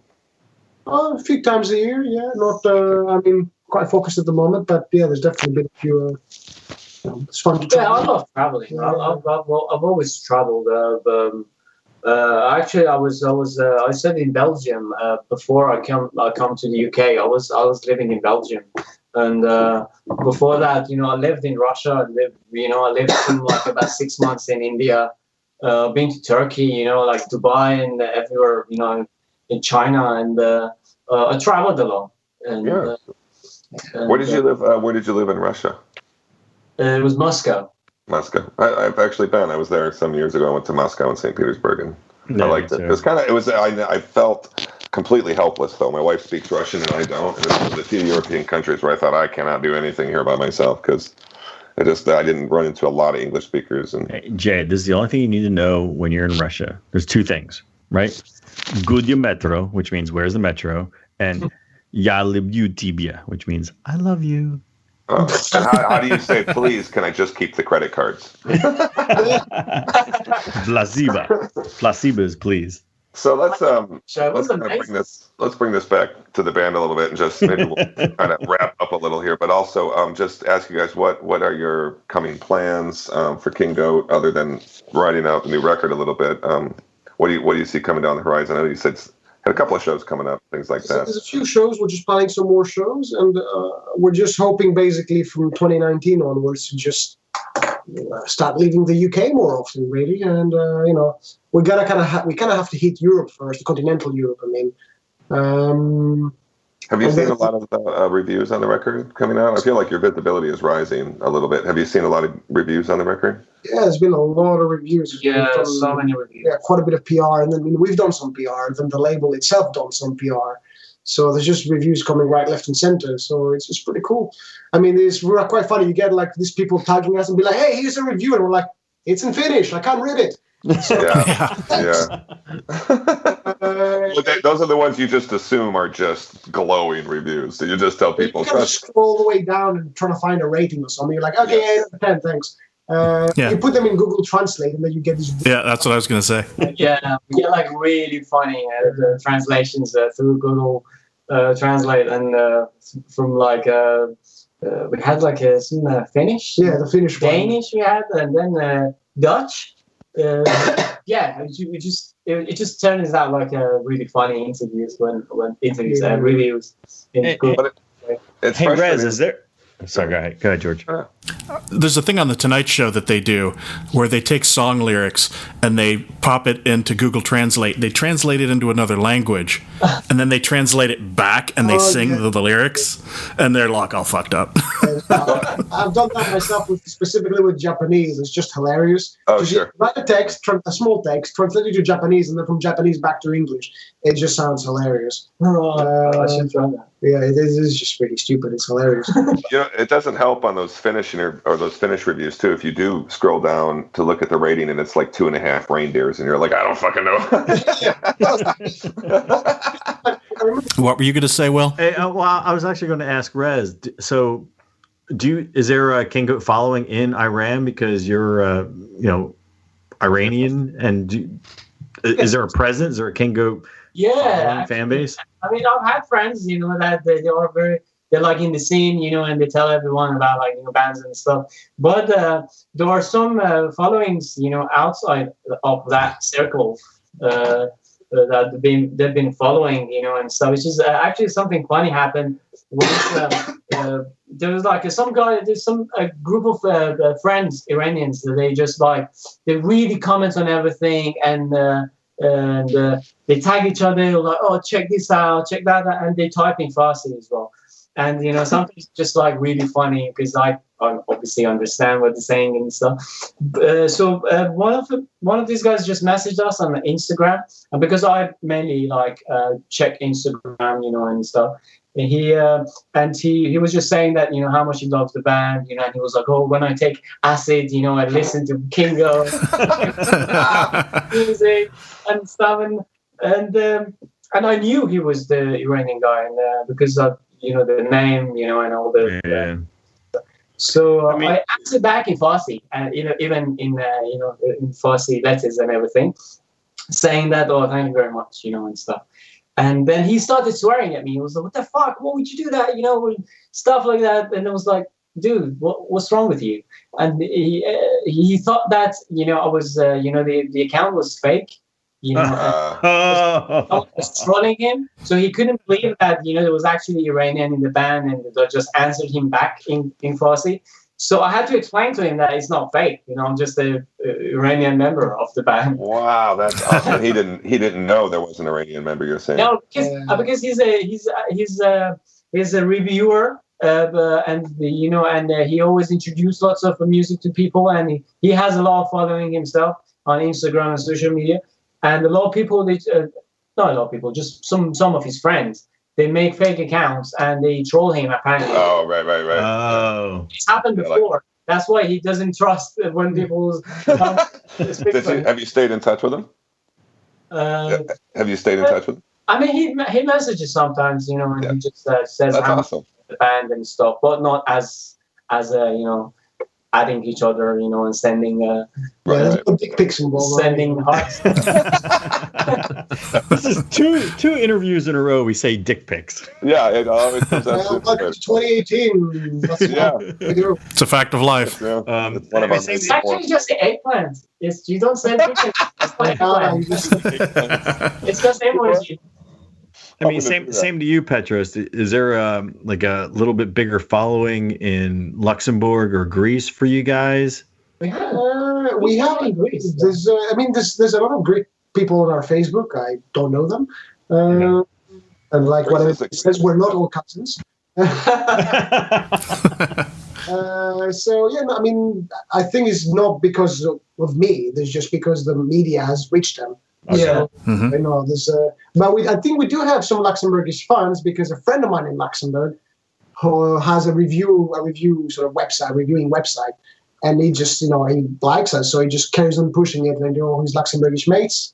And Luxembourgish people are all cousins, and like Greeks, they all know. Well, it's like what is Luxembourg? Like 10 square miles or something? Yeah, so you're gonna run into a cousin sooner or later. Luxembourg is small on the entirety of London. Yeah. Sure. So it's like 500,000 people total. So it's really small. Hey, trivia question. Not for you, but trivia question for the rest of the guy. What is the capital of Luxembourg? I used to know that. For me, it's Luxembourg City? Luxembourg City. Luxembourg. Oh, Luxembourg. It's Okay. Luxembourg City of the Grand Duchy of Luxembourg. Yeah. Well, I can mistake it with Liechtenstein because I drove through. That's a different set of rich bastards. Yeah. I think that's even smaller. Yeah, Liechtenstein is a city-state, like Monaco or one of these rich shitholes. Yeah, they don't even have a sign. You drive through and you don't know you're in Liechtenstein. That's how fast it happens. And that's not a joke. I drove through and you're just It's like you got licked. Liechtenstein. Any thing here to wrap it up, fellas? I have a final question if you guys are done. Lay it out, George. It's the most metal question ever. Is it burritos? No. Yeah. And But by the it's way, just- we're wrapping it's- this up because I'm getting hungry. I wanted to know if you guys watched the royal wedding, because we sure did. I'm turning this off. Bye. Wait. When George says we, he means he. He. Yeah. Well, actually, when I meant we, I meant my wife. And, no. Yeah, I didn't think so. It was just a joke. I'm going to ask you guys. I will say this, that the few minutes that I saw of the royal wedding coverage on CNN was all about, they didn't even mention Harry's name once. It was all about her and being half black. That's all they talked about. Oh, wow. American media at its finest. Oh, yeah. Yeah. It's You gotta phenomenal. remember. Yeah. I don't know what she is. She's not royal. She's not from the usual thing that the royals would normally accept. So there was a bit of controversy by royal white conservative standards. So, there's a bit of like, oh my God, the white royal kid is marrying a lady that's not even English and she's not exactly ethnically white. And I find the whole thing funny too, because isn't it like the worst kept secret in the world that Harry's not Charles's son? So, then none of them are English. They're like half German. I mean, the other guy's like, he's called something of Denmark and Greece, and he's not really Danish and he's not even Greek. But none of them, the royal family in Europe in general, have been inbreeding. It's all incest, it's inbreeding incest, hundreds of years. Spanish ones with English ones with German ones. Except Greek. They don't want any Greeks in there. Well, you say that, but I'm kidding. Charles, whatever his name is of Denmark and Greece. Yeah, there you go. The thing that, is actually Prince Philip, right? Yeah. Is it him? Yeah, one of them, the old guy. Yeah, the old guy. Yeah. He is old too, man. He's like 90 something. Yeah, he looks like he should die, but obviously with the they're propping him up with some chemical we don't know about. I'm sure. We're gonna burn you. So you know what? We're going to wrap it up, I think, and let you guys go on your way. I want to ask you a favor, though. I already own one of your Debt of Eons vinyls. If I order another one, will you sign it for me before you send it? Sure, of course. Sure. It says coming out of that house. Cool. All right, I will. I'll make a note on it. I'll say, hey, it's Jay from the podcast. I'll do the same thing. Oh, yeah, definitely.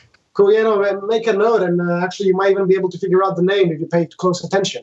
And in fact, I want you to sign it in Greek, English, Luxembourg, and Farsi, please. Oh, God, that would be cool. You guys, we really are. Didn't catch what you said in Greek, Farsi, Luxing, what? Oh, just if I order a vinyl, right? That sign it in your name, native tongues, in English, in Greek letters, the Greek alphabet, in Luxembourg, and then in Farsi. He's joking. My handwriting I'm not joking. I was gonna say his handwriting would. I mean, anything you write, it would look the same anyway. Yeah, I mean, you can understand what. Nobody knows what this says. Yeah. Statistic squiggle. Oh wow. I've traveled the world. I may know the difference. Don't. I'm going to order it. I'll do that today, and I'll put a little note on it so you know who it is. But guys, I really want you to know we really are fans of the band. I cannot say enough how world class I think the new record is, and the Conduit was great too. It's really cool of you to spend some time with us. We're going to be doing our best of mid-year lists in a couple of weeks, and I expect that you will be on most, if not all, of the lists. And probably well placed. Yeah, very well placed. We'll send you a link when we do that. Having us, and thank you for listening to the record and supporting us. Thank you for your time and for nice words and yeah, we're happy that you like them. That's what it matters. And that's what we really after. Just people to listen to our stuff. And just enjoy. Well, you're passionate about it, and it shows. They're passionate records, man. They're great. And we do want to kind of push the plug for you. Our listeners need to go out, and they can find you guys on Bandcamp. They can find you guys on Facebook. What are some of the other outlets where you are outside like Bandcamp? Spotify. Yeah, Spotify. We're on Spotify. I'm sure you're on iTunes. Okay. And as usual, just Google King Goat. Amazon and I don't know. Yeah, all the digital distribution platforms you can find everything. Cool. You can't throw a digital rock without hitting King Goat, so you're in good shape. You're out there. Seriously, guys, badass stuff. You know what? We'll just tell you right now. This was fun to talk to you. So maybe when the next record comes out, we'll have you on again if you're down. Yeah, thanks. Nice talking to you guys too. It's funny. Cool. Awesome. We'll let you go on your way. Thank you so much, gentlemen. Enjoyed talking to you. Yes, thanks, guys. Have a good one. Talk to you later. Thank you. Bye. All right, that was our interview with King Goat. Thank you again to Petros and Reza for joining us. Sorry it took us a while to get it out there, but now it's out in the world. So I made a couple of script changes at the last minute that I didn't tell anybody about. Shocking. Yeah, really. Yeah, even though I sent an update, there's a few more things. And so I added something that I've been wanting to do for a couple episodes that I didn't tell anybody about. It's the top 10 countries that listen to the podcast. Oh, awesome. Ooh. Yeah, I go through the stats a lot and see, who's listening and where they're from. And I just wanted to run through quick the top 10 countries outside of the U.S. The U.S. is obviously the number one. But the top 10 countries that listen to the podcast, and give a shout out to those countries and thank the people there for listening. Number 10, Japan. Number 9, France. Number 8, South Korea. Number 7, not bringing their A game apparently, Canada. Number 6, beating out those silly Canadians, Indonesia. Number 5, Brazil. Of course. Number 4, Germany. Number 3, Ukraine. Thanks to Sergey for uniting his people. The number 2, the UK. And the number 1, Matt? That would be Russia. Russia. No, seriously, my website, the only traction I got was either a family member or someone from Russia. Yeah. Are they And trolls? I had, like, I think Putin's a big fan. Yeah. And by extension, Donald Trump. Well, actually, those were all metal countries too. I mean, really, like Indonesia, it's huge in Indonesia right now, and UK and stuff. So that made a kind of sense to it. Yeah. So, I guess my question is it like Russia has like 5 and the other ones have like 1? No. There's like thousands. Thousands? Yeah, it's funny because we've gotten in like the last month like 1,400 listens. And you're like, what? We've only had like 600 or 500 or whatever it is on the mid-year, but like all the other episodes are also getting listens. And I only ever look at like the last episode. Oh, I hope nobody's listening to Iron Maiden Lost Tapes one. Well, they are now, dude. Yeah. And so, yeah, like our all-time total is at like 44,000. No way. Wow. Yeah. 44,000? Yeah. And that's just since we went on SoundCloud. How come we're not rich? Yeah, how are we not rich? Anyway, moving I'm on. not very good at math, but if we had $1 for every 44,000 listens, what would that be? About $1 million, right?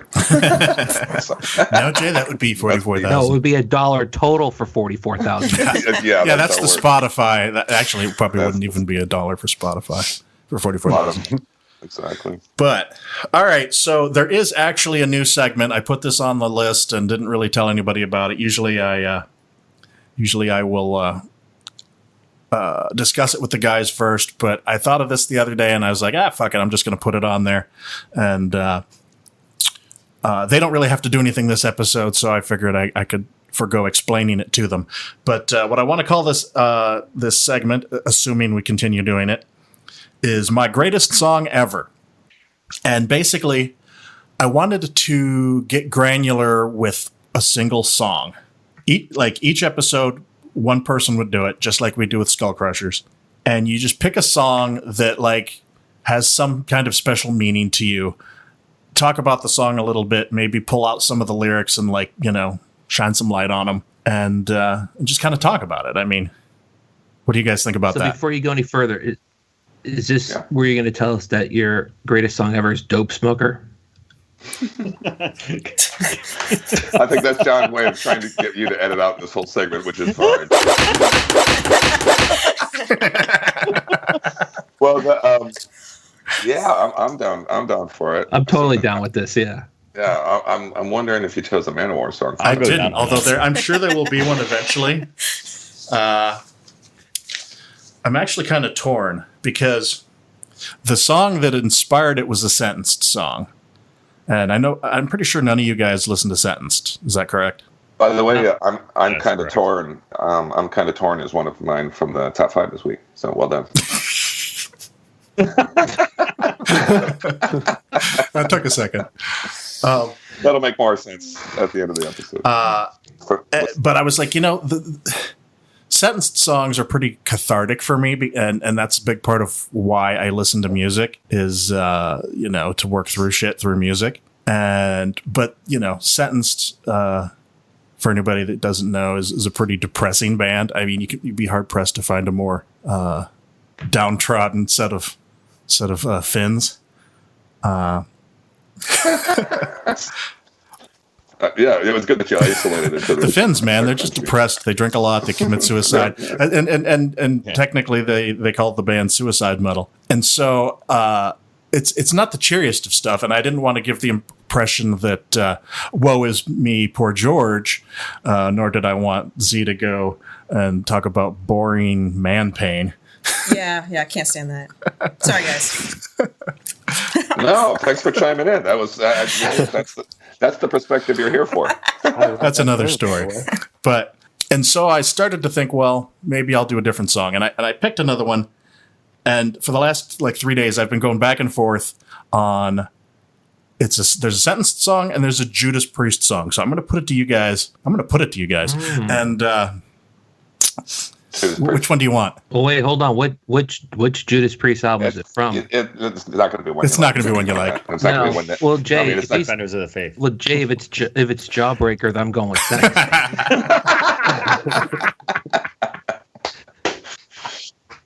No. Actually, if it is Jawbreaker, I want to hear that. I vote Judas Priest. Priest. I'll vote Priest any day over Sentence. I'm going to go Sentence. Well, I'm sorry, Matt, but you've been outvoted. Damn it. Maybe on another episode. You know what? How pissed would we have been if it would have been like, okay. So yeah, I should have done that just to be like, fuck you guys. But all right. So the Judas Priest song is Blood Red Skies, and I've actually written an article that nobody in the world read years ago about this song because to me it really embodies the spirit of heavy metal for me. That defiant, fuck you, you can't tell me what to do. I'm going to do what I'm going to do, and I don't care what you say kind of song. And yeah, it's on kind of a crappy album, and actually a good part of the song is electronic drums and synthesizers and things that you don't normally attribute to Judas Priest. But the lyrics, they mean a lot to me. And every time I hear this song, I get fired up. And that's when I listen to this song, is when I am in need of doing some ass kicking of some kind, a job interview, an exam, something like that. It's the same things that I would listen to Manowar for, frankly. That's when I turn to this song. And there's a shit ton of lyrics for it. I'm not going to read them all because most of them are dumb. But way to advertise your favorite song. I mean, as the sun goes down and move around, very well, yeah. Shadows, life hangs on the thread. It's really about the chorus and the bridge for me, which I shall recite them for you now. Where's the halo effect? That saintly kind of Oh, yes. Thank you. All right. So leading into the chorus, it says, not begging you, I'm telling you. You won't break me. You won't make me. You won't take me under blood red skies. You won't break me. You won't take me. I'll fight you under blood red skies. And then the bridge, as the end is drawing near, standing proud, I won't give in to fear. As I die, a legend will be born. I will stand. I will fight. You'll never take me alive. I'll stand my ground. I won't go down. I mean, before you go any further, can I just say you must have had some pretty fucked up job interviews, dude. Yeah. And why won't you go down? Yeah. The only thing you that's a good up, one. Nice. That's a good one. But I'm picturing you walking into the interview room going like, you motherfuckers can't break me. Yeah, well, you know, I'm not the most fired up kind of guy. I'm pretty laid back most of the time. And just sometimes you need a little kick in the ass to you know, motivate you. And so, you know. I didn't see you fighting Travis when you had your interview. No, the door was closed. Oh, okay. I thought maybe Z was present in. She was outside the door. Maybe she had some air dish. Listening, taking notes. Going, this guy's a real asshole. There's a lot of noise in there. What's all that smashing? Well, this guy he's just talking about metal and nothing else. Yeah.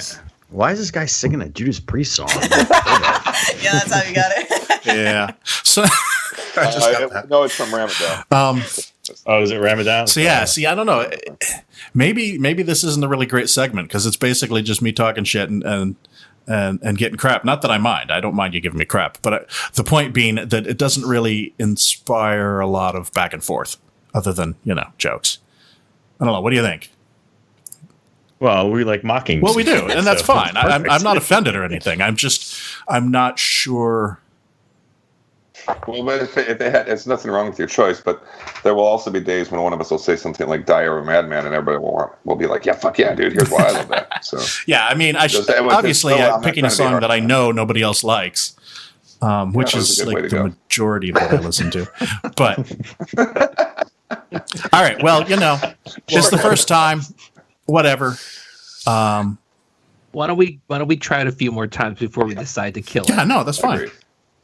And I'm sure had I prepared a little more, I probably could have talked more about it and possibly sounded slightly more intelligent. But possibly. No. Let me say, everybody has experiences with songs like that, things that are meaningful to them that touch them at certain points. So I think I can connect to that. Just that it doesn't have to be about the song. So what I mean is, I think it is interesting. Let's hear what people care about. Yeah, so let's keep doing it. Right. Jay will like. This gets me fired up about the Dewey Decimal. Yeah. Mostly, I just wanted to tell people about songs that they should listen to if they haven't heard it. I'm sure a lot of people haven't heard that one. And I don't know, just share experiences with things and connect and share what about these songs is important to us and blah blah blah. Boring man pain. You're not going to let that go, are you? No, I actually like that. I'm like it's like a check and balance kind of thing for me. I'm like, oh yeah, boring man pain. Okay, never mind. No. Okay. I think we're all on board. All right. And I think I can speak for Matt. I also had never heard the term man pain, and I'm going to be using that a lot more. Hell yeah. I feel good about this. It's like emo, but I'm not going to in any way associate emo with myself. So yeah. Also, Jay, thank you for speaking for me. No problem. Anything. He's going to just text you things to say. Hey, dude, could you say this? I was. All right, let's move past the awkward and into more common ground that we understand and can do well. That'd be lists of people who died. Yeah. We're going to get into the news.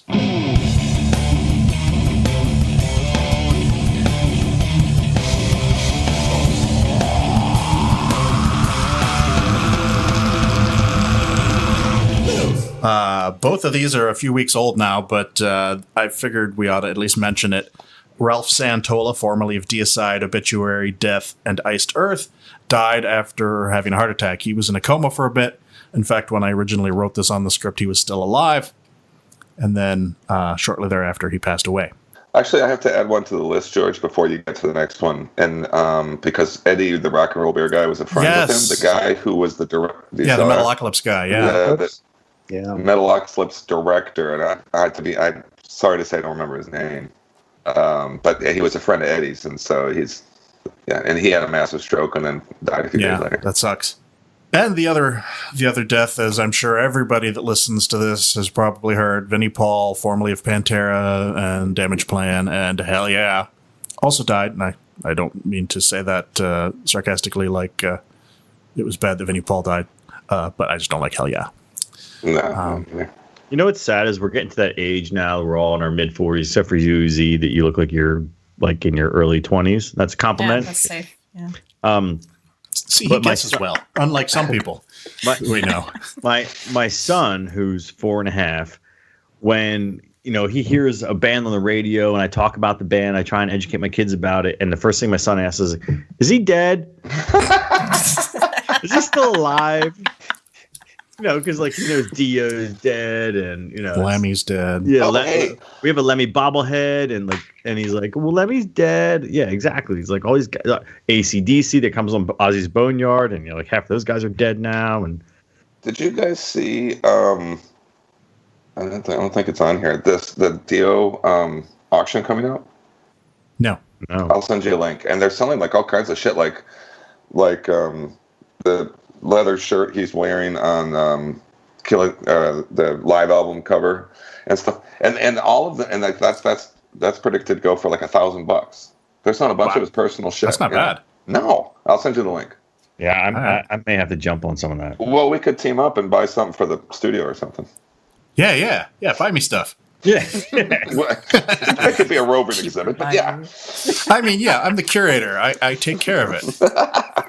All right, next up, I only put this one on here for you, Jay. Kveler Tech, their singer quit. Yes. How does that affect you, Jay?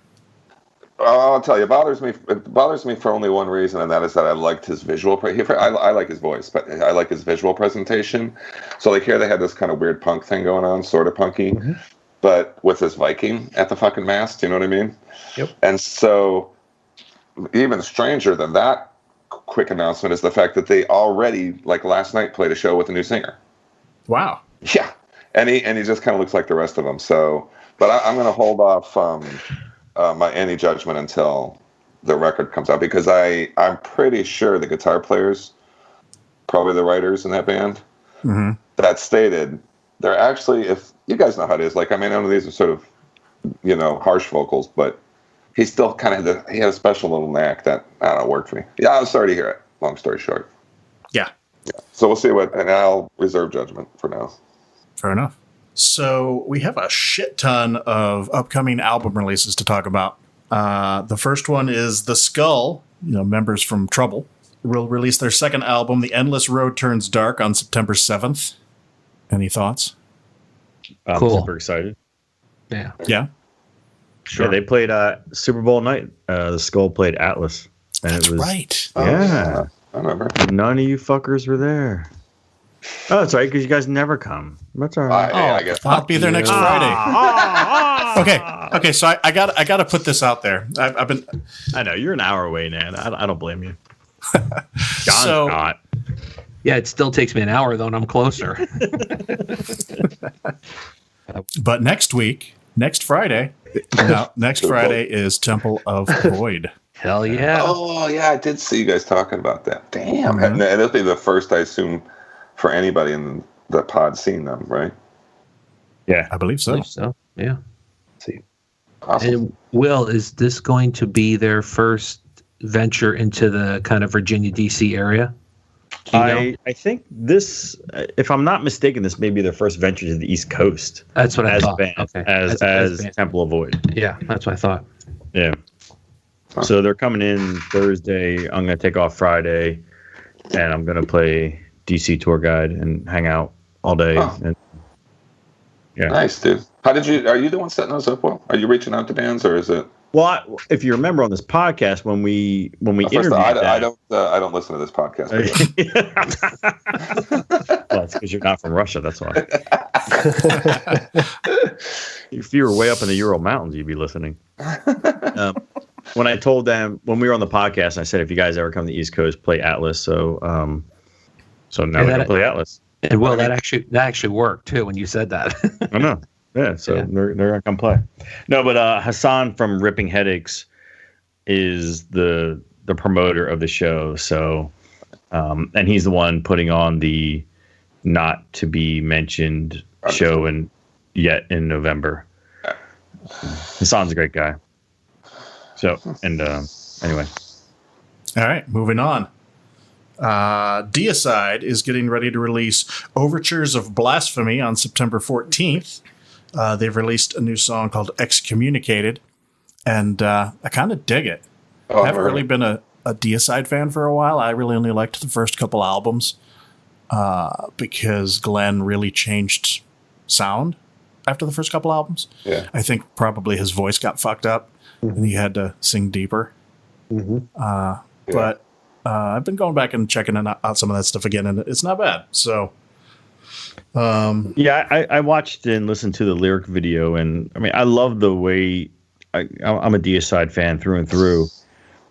And the one thing I did notice when you watch the lyric video and you can see what they're saying, like like in real time when they're saying it, it's like it's not that the lyrics are weird. They're anti-God lyrics, which I'm all about. That's cool. It's just like it's almost like they were just lazy with the lyrics in a weird way. Death metal lyrics are pretty dumb. No, it's just like I don't know. A lot of them it was anyway. almost like the lyrical structure of the song was sort of super lazy. I'm like, hey, you could have done a little bit better than that. I agree. But you could write down 90% of metal lyrics, and on paper they look like a fucking monkey wrote them, dude. I mean, it works okay with the music. It's just that you read it and you're like, what? Yeah, it's just sort of like repeating the same thing. Like it was like a lot of repetition, the same chorus over and over, which I know is like a very metal thing, or it's a music. That's all heavy metal is a bunch of noise repeated over and over again. Smart ass. That's George's book. That's the history of heavy metal. One page. But it sounded good. I liked it. I liked the lyrical content. But the lyrical structure was a little weird, but the song sounded good. So I'm looking forward to it. I agree. I also dig like how much effort Glenn Benton puts into being talking? sinister. Who's that? Do you guys recognize my voice? Yeah, I'm actually running it through a filter. These are just emojis. No, I've always loved like how much effort Glenn Benton puts into being sinister, and for some reason I dig that about him. I too agree. Like after I remember, I think probably Servants of the Light, I kind of faded a little bit, or maybe it was one after that. But then they did phone it in for a little while. To be fair, Yeah. Didn't they also just did they just lose Jack Owen? Yeah. Did he go back to 6 Feet Under, or back? Yeah, I don't know where. To 6 Feet Under. I was assuming like because it was going with Chris Barnes, hence the back two. But yeah, he's kind of got a that's a revolving door band there for sure, man. Right, because there was the brothers, and then they left, and then what did they do? Something else? Did they start another band or something? They did, and I can't remember the name of it. Amon. Oh yeah, there you go. Was there a record out? I think so. Okay, because I think I remember hearing it and thinking, "Oh, that's pretty good." Yeah, quite a while ago. Mm-hmm. Yeah. Sorry, that was my quota for words. I'm done. No, well, good. You don't even have to be on the next episode now. You can just. Sorry. Next, the new Voivod album, which I'm very excited for. Some people call it The Voivod. Wake. Voivod, not Voivod. Anyway, their new album, The Wake, is out on September 21st, and they've released a track off that called Obsolete Beings. Sounds pretty good to me. He's singing a little more, which, well, Snake doesn't sing real well. So that was sort of like they started off early Voivod, good stuff, and then he started trying to sing more, and things started becoming more, maybe not. Yeah. And then he left the band, and the other guy came in, and then he came back, and he was singing cool again, and now he's getting uppity again. I don't know, but we'll see how it is. That's why I actually like it, but it's one of the reasons the Newsted thing didn't totally work. Though I actually like that record. I'm looking forward to the new one though, and I thought the track was good too. And boy, I mean, the last one, Target Earth, that was really good. It was good, and that guy does such a good job of kind of hanging out in the same kind of keys. Gets in the guitar. They found a good replacement guitar player. Yeah, I mean, like it's very voivodish or voivodish. Voivodish. Yes. What is it? Did you say what that was? Is it a French word or something? Or did you know what it was, Jim? They made it up. Oh. It was like a science fiction thing. The race of the like some outer space war tribe, the Voivods. It'd be funny if they were, which they pronounce voivod, but and maybe it was just. If they say it voivod, that's just because they're stupid French. Just like King Goat doesn't know they have a concept record. I hear you, George. Bands need to be told what's what sometimes. Stop pronouncing your own name wrong. What the fuck? It's King Guat. Guat. Oh, well, speaking of pronunciation. The next one? Yeah. Yeah. It's not anal. It's anal. Anal Nathrak. And they're getting ready to release their new album, A New King of Horror, on September 28th. See, this is just every week there's something new coming out. You know, I have to say, George, I want to correct something that I did wrong about 2 years ago, and that is that I once said that you did anal? Was personal sharing. Hey, session. Will, if that's wrong, I don't want to be right. You know what I'm saying? No judgment, man. No, it was Anal Nathrak. I had once said was from the movie Willow, and it's not. It's from Excalibur. Yes. Yeah. I don't think anybody corrected me on that, but it's the I think that what they call it. None of us knew. Oh, it's not Tolkien? 2 whole years ago. No, it's from Excalibur, the movie where Merlin. Nice. Merlin. He's like Anal Nathrak, blah blah blah blah. Yeah. Yeah, you got it. I do not say blah blah blah. Yeah, Did you see part your three? favorite color. Yes, I did. It was terrible. Did you I've see not it? been there yet. No, not It's yet. terrible. Don't bother. What? Even my kids didn't like it. What Hotel was it? Transylvania. Hotel Transylvania no. 3. Blah, I don't blah, say blah. blah blah blah. Anyway, What did they feel like 1 and 2 left a lot of unanswered questions or something? there is no need for that number 3, and it's pretty bad. Anyway, All right. yes. Vreed is releasing their new album, Life Hunger, on September 28th as well. The title track is now streaming, and I don't know if you guys know these guys, but they're pretty cool. They're the remaining band members from Vendor, when the guy whose name I don't remember died. And their last 2 albums have kind of not been so good, but this one sounds like it might be improving. So fingers crossed. I started listening on. Did they have an album that was just V5? Yes, that was an amazing album. That's where I started. I really enjoyed that. Yes. And I don't think I've touched base with them in some time. I think that's Z's cousin, Nice. V. The V. Yeah, we're all a little Say it slow. just the right way. It sounds the same. V, Z. Yeah. Close. Well played, George. And or Jay, by the way, which is Jay. Wow, it's like Men in Black now. Yeah. Well, you guys all need a 1-letter name. I'm G. G. I get called G. All right. And we'll just stop there. Yep. All right. Flotsam and Jetsam are going to release The End of Chaos on November 9th. And that's all I know about that. They refuse to give up, don't they? Bless their hearts. Yeah, I don't know. It's like every once in a while they do a really good comeback album and you're like, all right. And then they put out some other stuff and it's not so good. And It's like them. I put them and Metal Church in the same category. It's like How they about just that? keep going, and it's like, Yep. it's just not that good. Though, to be fair, Metal Church went away for a long time. Flotsam never went away, dude. Those guys are, all working real jobs and have still managed to make 10 or 12 or 13 records or whatever it is. I mean, The Cold was a good album when they put that out a while back, and it was probably longer back than I think it is. But Oh, there was some stuff on the last David one. Wayne is dead, so Metal Church is never going to be good again. I mean, Mike Howe, okay, I like had Mike Howe some better. good stuff, but David Wayne was Metal Church There for was me. a couple songs on that last one I really liked, actually, George. And just like you guys, I saw him with Megadeth. They were great. With Mike Howe. Yeah, I think Metal Church has put out some more quality stuff than Flotsam at this point, but Flotsam was old Flotsam is great though. But they were always a second-tier band, to be fair. Yeah, I mean, Yeah. No Place for Disgrace was great, and I really like that one. Yeah, Who covers Elton John and does it awesome? They do. That had to be pressure from the record company, though, dude. I think it was. You know what I mean? Like, I just... Anyway. All right. Rotting Christ also working on a new album for early 2019 release. Sweet. Yep. Should be interesting. Yep. Yeah, especially since they took that weird turn last time, which you all know I was very fond of, and which I don't expect in this next one. But hopefully they find their way back. What's that? I said hopefully they find their way back. Well, I'm sure they will. I'm sure that had to be an experiment, and it was an experiment that agreed with me. But Yeah. The band Hate has signed with Metal Blade and plans to release a new album in mid-2019. Their last one was last year. That was Tremendum. Was that what it was, Will? Yeah, I really like that one. It was good. Yeah, it was really good. So, looking forward to that. Did you hear the track, the single they released? Hate did Path. I think it's called Path to Archon. Really? I can't read my writing. Like a new one? Yeah, I think to me it sounded like typical Hate. Some good Polish death. Myself being Polish, I know my Polish death. Yes.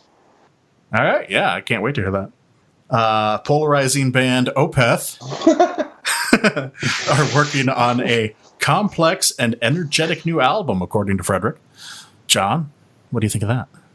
I'll just let you guys talk because whatever I say, you'll say the opposite.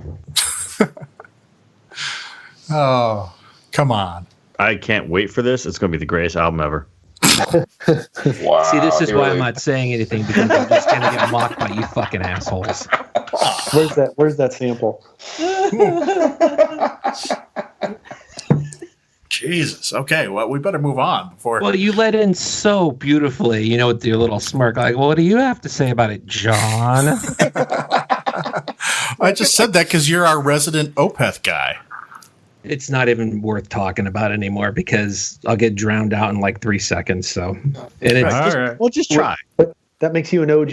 Let's see. Just try. I'm not going to say anything because Exactly.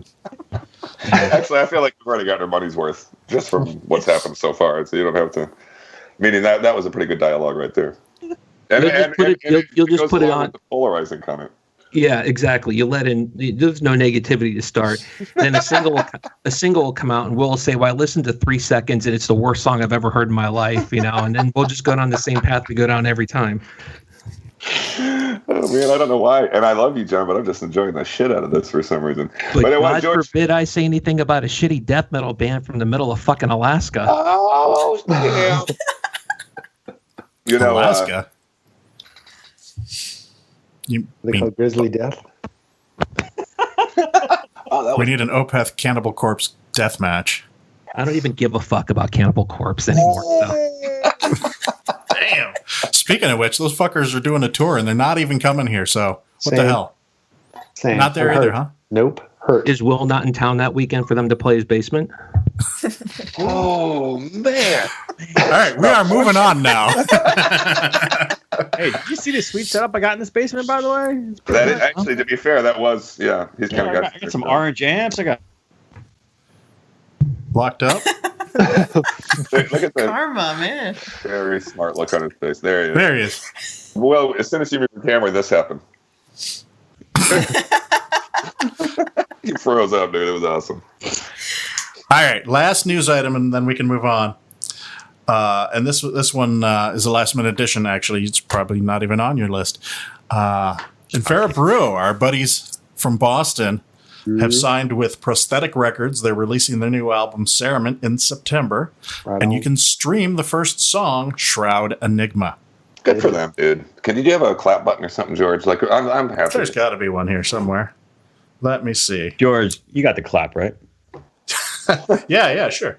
They're the true friends of the show. I would say that two of the bands that we have kept in touch with the most have been Chemist and Infera Brew.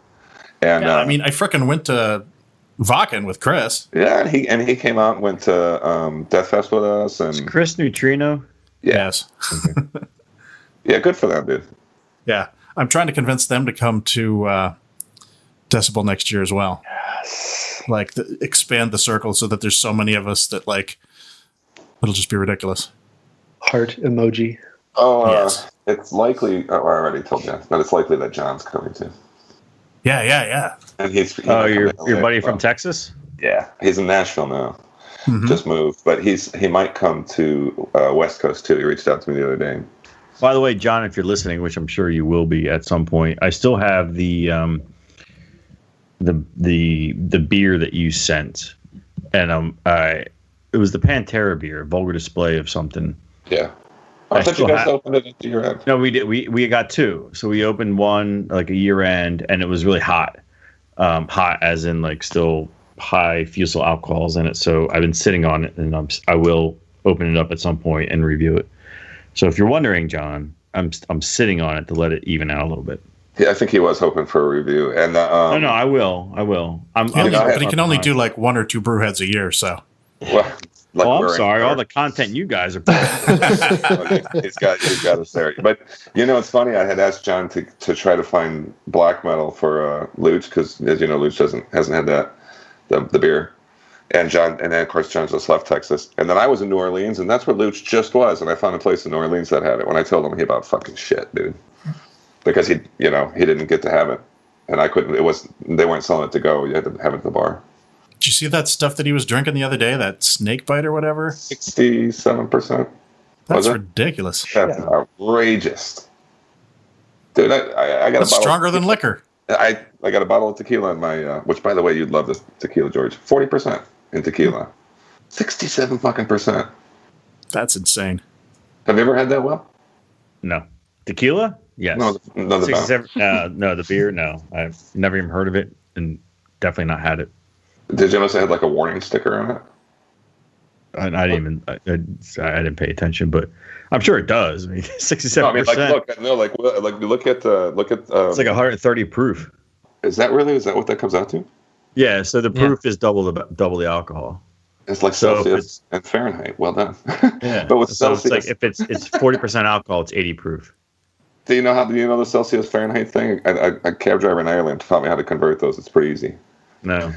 Double if it's Celsius, double it and add 30. As weird as that sounds. Yeah. So 25. My sister taught me that. 80 degrees Fahrenheit. Huh. You're welcome, motherfucker. God, you would think a Marine would know that, but whatever. We have thermometers for shit like that. Is it hot? I have no idea, sir. We got a bunch of grumpy fuckers on here tonight. Yeah, they're on the bottom. I love you guys. I love you. I was perfectly fine till you came out with the guns blazing on Opeth. Jesus, a little joking. Jesus, He's just dwelling on that shit. No, John, what do you pretty much? John, It's what are pretty you much drinking? every episode. What do you mean dwelling on it? It happens every episode. Shut the fuck up. Let's all be bro pets. Kids, no good. John, what are you drinking? We haven't talked about what we're drinking. I know Jay's not drinking anything. What are you drinking, John? Actually, I finished something I got from Luch from Counterweight called Slumbering Behemoth, an Imperial Stout. Thank you. She was very good. I did just have a beer. Well, I just had the Anchor Porter because I wanted to try it to see what it was like. Oh, yeah. I'm drinking a Luch beer too. Treehouse Julius. Oh, yeah. It's named after Orange Julius. I wondered if it was, to be honest with you. It was. Matt? I've got a Luch beer here too. Barrel Age Premeditated Murder. Oh, nice. Luch providing the alcohol for two episodes. Did you, catering. Matt, did you have the... I did. Yeah, you did. I saw you logged it, the Utopia. Or is it Utopias, or what the fuck is it? Utopia. It was utopic. Did you Yeah. more? Yeah, I mean, like I've had my fair share of barrel aged stuff, but the barrel aged of that tasted different than any of the stuff I've had. I liked it. It was good. The one we had in Philly was like sherry. I mean, I think it's not even beer anymore. It's a whole other thing. Yeah. Actually, you're right. It tastes a lot like sherry. It's got to be a joke in there somewhere. Sherry. This tastes like sherry. I got I took my son to a 5-year-old birthday party today, and I convinced 2 other families to follow me to my penultimate brewery that I helped start, Fairwinds. And I'm drinking the aptly named Sessions in the Abyss. Ooh. Which, when I was there, we named it after the Slayer album, Seasons in the Abyss. So it's a session IPA. And your legacy lives on because they still call it that. They still call it that somehow. Well, the head brewer Charlie is a Slayer fan, so we came up with it kind of together. Cool. I should say one of us mentioned it, and we both are like, yes, we're calling it that. And then we convinced the owner to call it that, and that's what it's called. All right. Let's move on to new releases.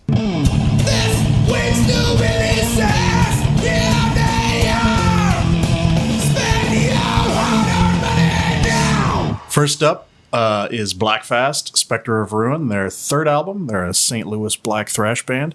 Did anybody give this a listen? A few songs, and I stopped. Yeah. It sounds a little different than their last stuff. I agree. Yeah. I don't know if it's that's right. more. I was never a big fan. I felt like you guys were a bigger fan than I was. I thought it was listenable, but not great. Not it awesome. just kind of sounded like every song started almost exactly the same way, but that might have been just me and thrash. So I don't know. No, I think you got that one. I remember their first and last album, and I feel like I was much more into the shredding aspect of it, whereas this time I wasn't really being pulled in by a whole lot. I mean, it was fine, but I assume we're talking about Blackfast. Yes, sir. Yeah, no, I felt the same way.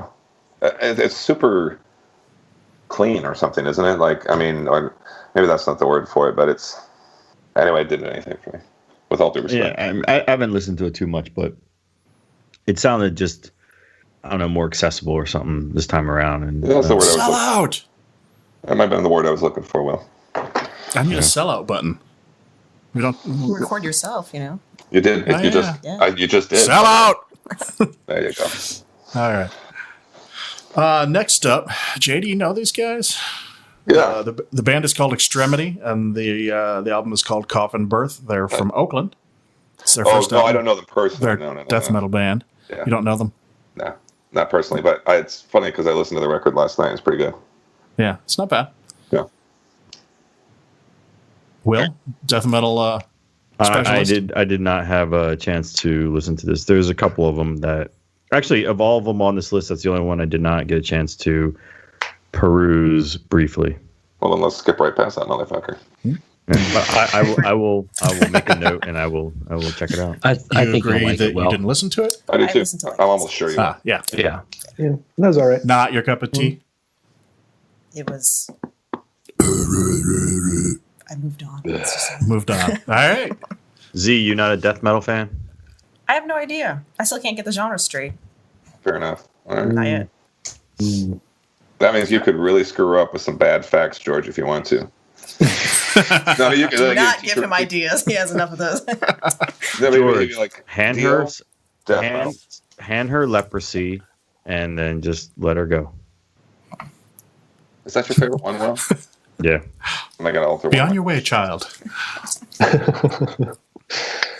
Next up, Immortal and Northern Chaos Gods. It's their 9th album and their first without Abbott.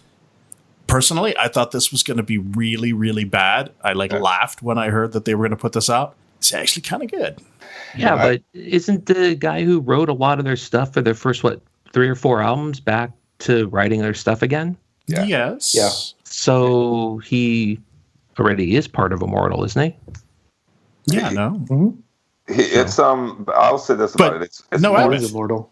and I'm totally with George on that. Like it's a tough. I don't know what to say about it, except that I like the record. It's more. I thought it was fine than the Bath record was like, but it's a little bit, and I liked it coming out of the box. There's a couple songs that kind of could use maybe a little time change or something. They're all pretty repetitive. But that said, a couple of the songs are super strong. So, and I like his voice, by the way. I think you mentioned this last time or at one point, Jay, but I did read the article in Decibel, and I felt like that was kind of a nice, a nice aspect that went with, listening to the album. It kind of seeing Demonaz's perspective on what was going on kind of gave a little bit more life to just the enjoyment of that record so far. Not one of them, or neither of them, I should say, said one bad word about it. Exactly. I think. And I remember that was what I remember you saying, and I would agree. They were totally like, he's doing his thing and we're doing our thing. But I mean, they even like praised. They were like, one thing I liked so much about Immortal was his vocals and stuff. You know what I mean? Like they didn't try to brush anything under the rug. Mm-hmm. I'll say this: it's not an embarrassment. It's a good record. Yeah. Yeah. See anything? I didn't like it. No. Probably should have given it more chance, but. No, it's either in your wheelhouse or it isn't. I mean, Yeah. So Z, do you not like black metal then? She's still getting the yeah, I'm still getting there, but okay. I mean, doesn't Miracore count as black metal too? I like her. That doesn't even count as music. It's just oh, thanks. Okay, you know what? No, Jay and I are fans. That's right. Z, we'll go see Miracore with you. I've seen her a couple times. It's funny. Yeah, I'm jealous. She doesn't come here. At Atlas the other night. I was there was a God. I'm trying to figure out who was playing, but there was a guy who was McCure's drummer, and he was playing at Atlas in another band. Oh. And we were talking about McCure, and I was just like, I just don't get it. And I was saying how Jay and a couple of the guys like they just love it. And he goes, it's something you have to see live. When you see it live, then it's a little bit different. And I can't for the life of me remember the guy's name. I think it was Sean or something like that. He was the drummer for McCure when they were on the Decibel tour. Yeah, I saw him on that tour, and then I started with Behemoth. I saw her with Behemoth as well. Yeah, as that was the first time I saw her. She's so great, man. man. The cure for you, Will, is you need to go see her live, right? Apparently, get out there, dude. You got a venue. Hey, it worked for Chemist. You got part of the band in there. Yeah, if you get the rest. Yeah, and also, I mean, her last record. Well, her last two records are on my end of year lists. I think they're good records. I love them. Metal or not. Okay, let's go. There you go. You know what? I don't care if she goes total folk, Dead Can Dance. I'm still putting her. I mean, I don't care how far she gets away. I'm going to keep. I still like it. Yeah, I like you, Jay. I still like it. It just doesn't mean it gets metal. Damn it. But anywho. So this next one, I had no idea this was coming out, and so it was a last minute addition. But Jungle Rot just released their self-titled 9th album, and I like it. Yeah, it sounds like Jungle Rot. Did they not just release an EP like not that long ago? They did like a one song, or it was like a reissue or a compilation or something. Okay. And I was like, oh yeah, a new album. And I was like, wait, no, it's not. And then they turned it around on me and did release a new album, but I didn't know it was coming. I agree, though. It sounds like Jungle Rot. Mm-hmm. Yeah, that first song was really good. I don't remember what it's called. Well, I agree with you. It was like no chance to talk about this. There was toward Oblivion or something. Sure, that sounds metally. Yeah. Did you get a chance to listen to this, Z? Yeah, not as much though. First few songs, and I feel like if I listen to them from more, it might be a good thing. But I liked the tight guitar drum parts. It was that was keeping me. Yeah. The first song is called Send Forth Oblivion. Yeah. I knew there was Oblivion in there. That just grabbed me right away, and I was like, oh, yeah. Got a pretty cool album cover. This may be a contender. Yeah, that's right. It's different than their usual, jungle rotty kind of album covers. And, I mentioned them on the Facebook post, John's New Music Friday, and they liked the post. So, yay. Really? Oh, they did. Yes. That's cool. Nice. Yeah, I like it when bands do that. Yeah, we got 3 or 4. We got Jungle Rot, and I think Phantom was the other one. Yeah, you got a couple guys from Phantom, and then Farabura. I thought there was another one. I'll look real quick. I can't remember. Yeah. I think there was one more. Yeah. Anyway, we got 4. Next, the 5th album from Obscura, Diluvium, German Tech Death. Anybody like that one? Yeah. It's all right. It's all right. I mean, because this was exactly the way our conversation went via text message on this album. So I thought, yeah, it was sort of like, hello. Hasn't changed. George was like, did anybody listen to this? And it was just like dead crickets, man. There it is. All right. Well, we're just going to move on then. We just mentioned them. Phantom, Death Epic. It's their 2nd album. They're a Black Doom band from Denmark. And the more I listen to this one, the more I really like it. All right. See, I listened to it once, but I agree. I would like to spend some more time with it. Yeah, me too. Alone. They vary it. I mean, there's a lot of harsh vocals, but there's some clean vocals. Lights off. You guys talking dirty while I'm... We talking about music? Is it Phantom Planet? Huh? Or just Phantom? Sorry, not Phantom Planet. You know that's that one actor's band. Schwartzman. Tyler Shire's. Right. Talia Shire's kid. Anything for Phantom? Talia Shire. I listened to Yeah, him. I haven't heard it either. Oh, yeah, it just came out. All right, Powerwolf, The Sacrament of Sin. Matt and I just saw these guys last year at Wacken. That was a high point for me. I mean, I like power metal is definitely not in my wheelhouse, but I love everything about Powerwolf because they have been at Wacken every time I've been there, and when I listen to them, that's what it reminds me of. And they are good. I mean, yeah, German power metal is not as lame as all other power metal. Sure. I like power metal. I do too, but I like German power metal better. That's in my okay. I mean, like Blind Guardian's really good power metal. Wait, German? Are they German? Not so They big are on German. that guy though. No, I thought they were Swedish or something. They're German. They're German. Yeah, they're German. Yep. Yeah, and Halloween and Gamma Ray and Gravedigger, and yeah, so Germany does power metal right. Actually, George, you didn't name the one. Maybe you don't quite consider them power metal. Oh, Running Wild. Yeah. They walked right by that. The one that I need to go back to Wacken to catch. They're playing there in what, a week? Oh, don't remind me. A week, 2 weeks? I was talking to Matt about that. After having been to Wacken and now seeing them post all these pictures leading up to it, I'm like sadly nostalgic, and B, I recognize, all the places in there, and I'm like, oh yeah, that's over by the blah, and that's over there, and it's an interesting perspective to have now. Mm-hmm. And I got to find a way to go back there and not almost kill yourself. Almost have my leg cut off. Yeah, it's like that TV show Lost that was on. I don't remember at what point during the show where they're just like, we got to go back. We got to go back. Yeah, that's what it is. And honestly, like I go, and then it's like, I'm fine never going again. And then the summer hits the following year, and like all that just rushes back, and it's like, I got to talk my wife into let me go every year. Damn it. Yeah. Anywho. All right. And then a very, very last minute addition, Rune Magic, Evoked. These guys, they're Swedish. They don't handle the language very well. Evoked from Abysmal Sleep. Gage from Naramarth turned me onto this one.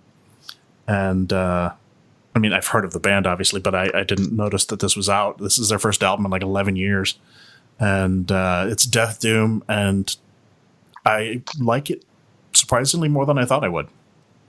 Did anybody else get a chance to listen to this? I know I only put it on here a couple hours ago. No, sir. Yeah, I took a listen. I kind of liked it. Yeah. First couple of songs were good. Cool. And our last new release, Skeleton Witch, Devouring Radiant Light. I like it. I think I'm the only one who's really liked it so far. I'll say this: they're not all gems. There's a couple clunkers on there, but the first song alone is really fucking cool. And if you can kind of get through that and like get into its groove a little bit, at the very least, because we were talking about it this week, and like I've always been like Skeleton Witches, like they're like an also ran band. You know what I mean? They're like sort of like they're there. Like you go to a show and you'd be like, let's see, I saw these guys. Who else was there? Oh yeah, Skeleton Witches. Who gives a shit? But did you see my emoji, Jay, or my meme? No. From Anchorman? The boner scene. I'll have to go look. It's in the thread. I have to admit, like I loved Skeleton Witch, and I had a very difficult time when they fired the singer. I think his name's Chance. I mean, like he was one of the few metal musicians I've met. I had my photo with him. It looked like I didn't have a chin in the photo, but I loved it so much. And because your nose was so big, or what was going on? Well, I feel like it made my nose even bigger and more prominent, which I loved. But I really dug their black and thrash element, and I loved him as a frontman. And so when he was fired, I was super bummed. And so was it Apothic Gloom was their EP? Yep. I was kind of like, oh man, I don't know. And That's I feel funny like because that's the first one where I got excited. sure. Yeah. And I feel like if I went back, I'd probably feel that way. Because I mean, I had nothing against Adam. Adam, I believe, is a Minnesota person, so we've got that same blood. But I started listening to this, and it was almost just like, oh yeah, totally. And funny thing is, I saw Wolfhammer not that like probably a month ago, and it was actually the guy from Abigail Williams singing. Because the whole time I'm like, where's Adam? But no, he's probably busy with Skeleton Witch. Yeah, but John and I saw him without him too. I guess he. Well, they were there. I didn't see them, but they were in the venue. There's so much freaking fog in that place. Right. I'm dying to see if Matt actually likes this because I do like it. It was kind of like the point where I was like, yes, everything is going to be okay. I really like it. I really do. I feel like it's a continuation, and you touched on this in one of your messages. It's like a continuation of their sound, but just, I don't know, like more mature and more solid. But still having kind of that I think I equate them to like the soundtrack of an outlaw motorcycle gang, you know? Yeah. They stepped into a new zip code with this one though too, or slightly ritzier neighborhood. And they I'm gonna say something else about it. I've forgotten. In any case, it's in contention to get on my list. Let's put it that way for the end of the year. Like I really do like it. Yeah. I like it. Did someone's dog just die or something? No, she's stuck in this room with me. I need to let her out. Oh, okay. I'm sorry. That's same thing with whimpering. I know what I was going to say. Like decibels raved about. Not that you're a dog, mind you, just stuck in the room. There's another word for it, you know. No, God, no. That's not what I meant at all.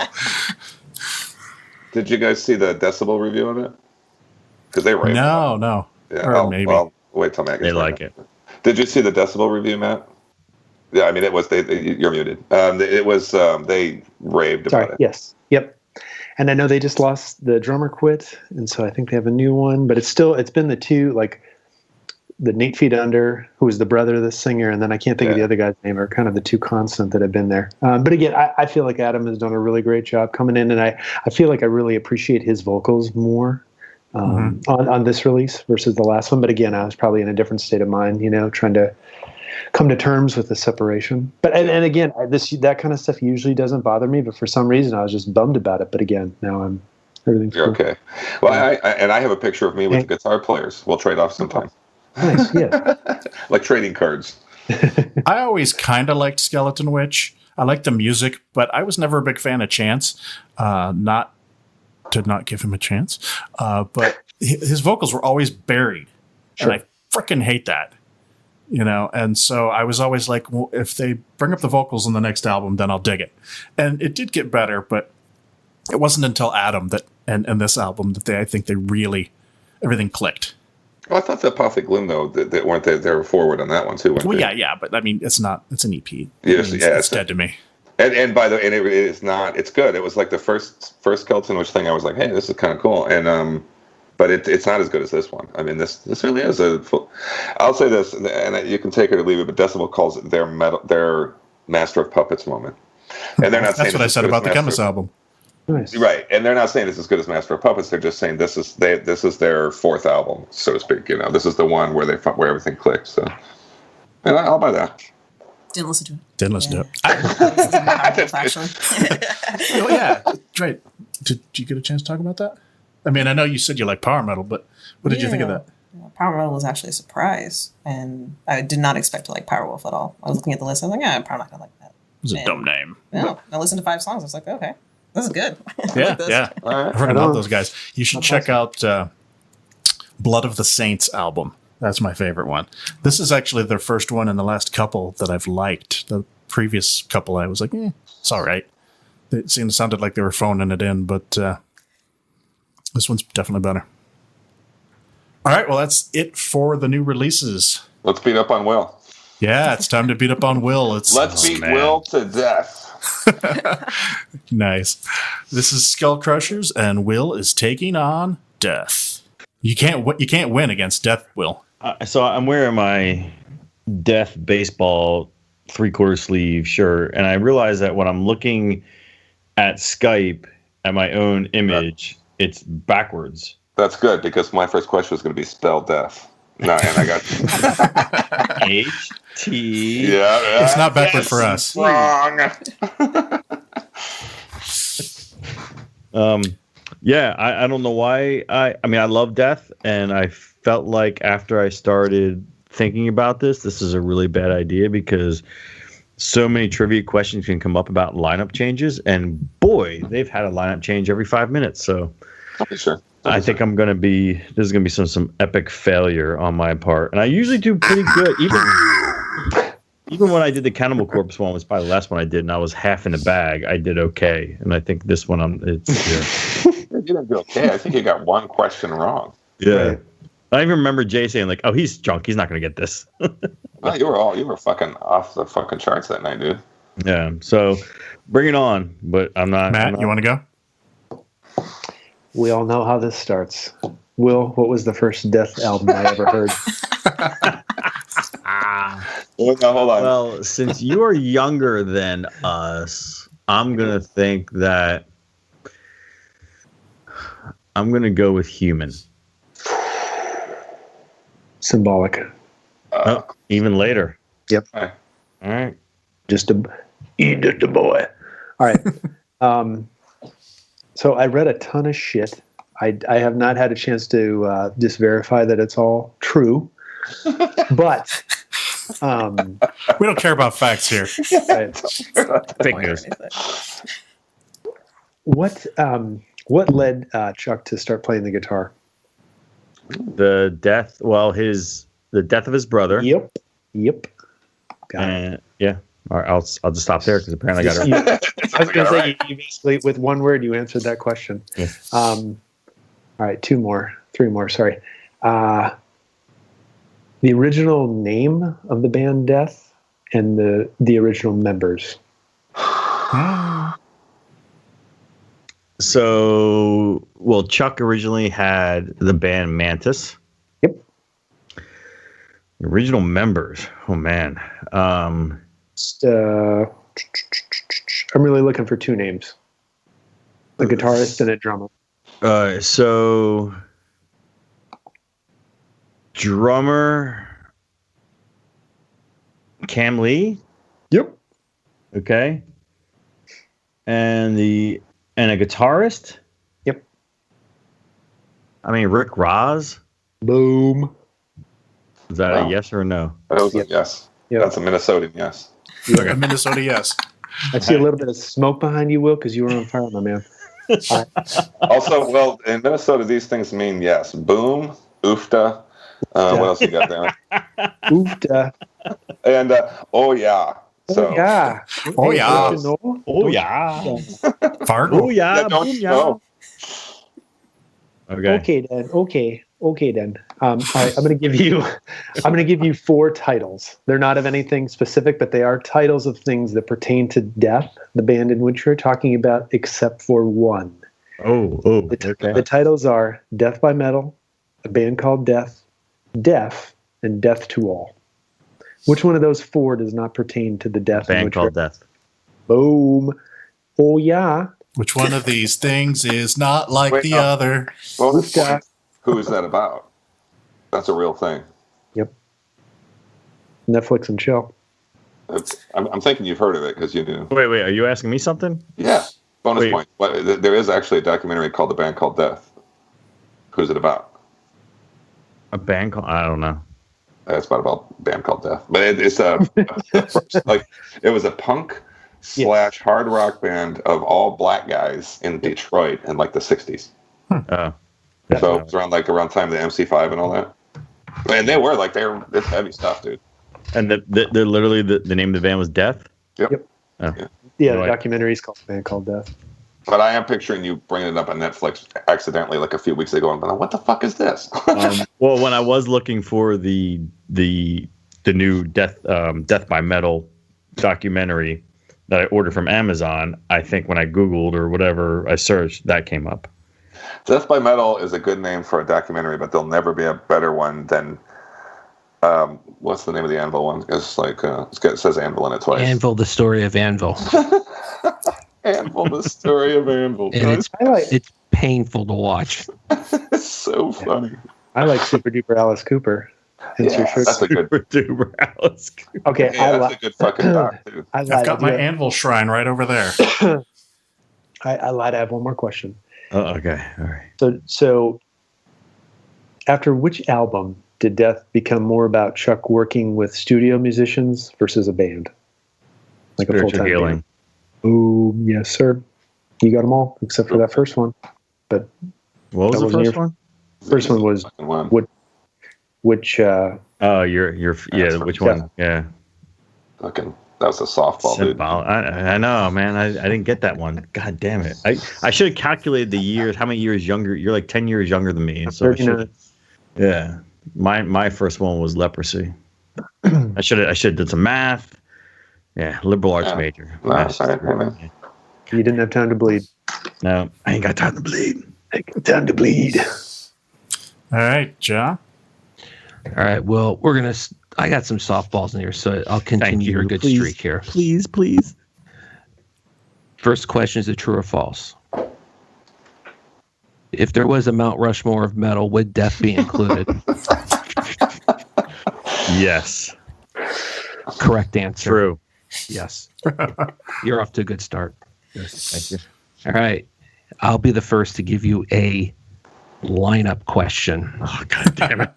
Fucker. Count on John. No, actually, no. You can Matt get asked this me a one. line of question. You can get this one. All right. On the album Human, which two members that played on the album would become part of a famous band later? What are the two members and what's the band? On Human. Come on, this is easy. Is that Giorgio? He's on the album, but he's not the one. It's the other two guys. Yes, I believe if you can guy guys from correct me. Cynic? You got it. Oh, The guys from Cynic are Chris. Wait, no. Sean, the drummer, Sean Yep. Reinhardt, Okay. Yep, you got that. Sandoval, Close. Paul Mastival. Yes. Mastival. See, I knew you'd get it. Okay. Yeah, man, you're All killing right. it. All right. You're killing it. That's how Right. crazy that scene was back then. You had dudes that would go on to do stuff themselves afterwards. Yeah. Seeing is the door. Okay. There's a couple times, like Chuck basically took over Cynic at one point. He took over Massacre at one point. Yeah. All right. You should. I hope you get this one because I remember this. But which two music critics panned the video for The Philosopher from Individual Thought Patterns, and in their review mistakenly thought that the boy was the boy from the video Jeremy by Pearl Jam? Where's TR when I need him? Beavis and Butthead. Oh yeah. Very good. See, these are easy. Well, yeah. And you should get this, and if you don't, I'll be disappointed. I have lyrics. Oh my God! Fuck. Yeah, well, I have lyrics for you too, because you know what? Fuck you, you Mister, always giving us lyrics. That's I know, reasonable. I know. That's reasonable. Come on, What Will, comes around goes around. Well, I know. you're Bring like it on. you're like a super Death fan. If you don't get this, I'll be disappointed. All right. And I picked this one specifically for you. Once I had full control of my life, I now behold a machine decides my fate. End it now, it's all too late. Suicide machine. No. Oh, Wait. wow. Pull the plug. But I was gonna say you were there trying go. harder than you Yeah. needed to. You tried harder than you had to. You had it right there. Pull the plug. 4 for 4. Good job. Not bad. My questions, Will, are all about the album Scream Bloody Gore. I figured. As No, much. wait. I have one that's not about Scream Bloody Gore. I lied. Scream Bloody Gore was originally recorded in one state, or it had begun recording in one state, but due to a terrible sounding recording, the Combat Records sent them to another state to actually record the record. Can you name those two states? It's not as hard as you might think. California and Florida. Which was the first one? California. Florida. Nice, but yeah, fair enough. You got it right. Just Wait. they started it. So California was the second one? Yeah. What instruments does Chuck play on Scream Bloody Gore? Bass and guitar. And vocals, but Well, all right. that's That's not new. Scream Bloody Gore.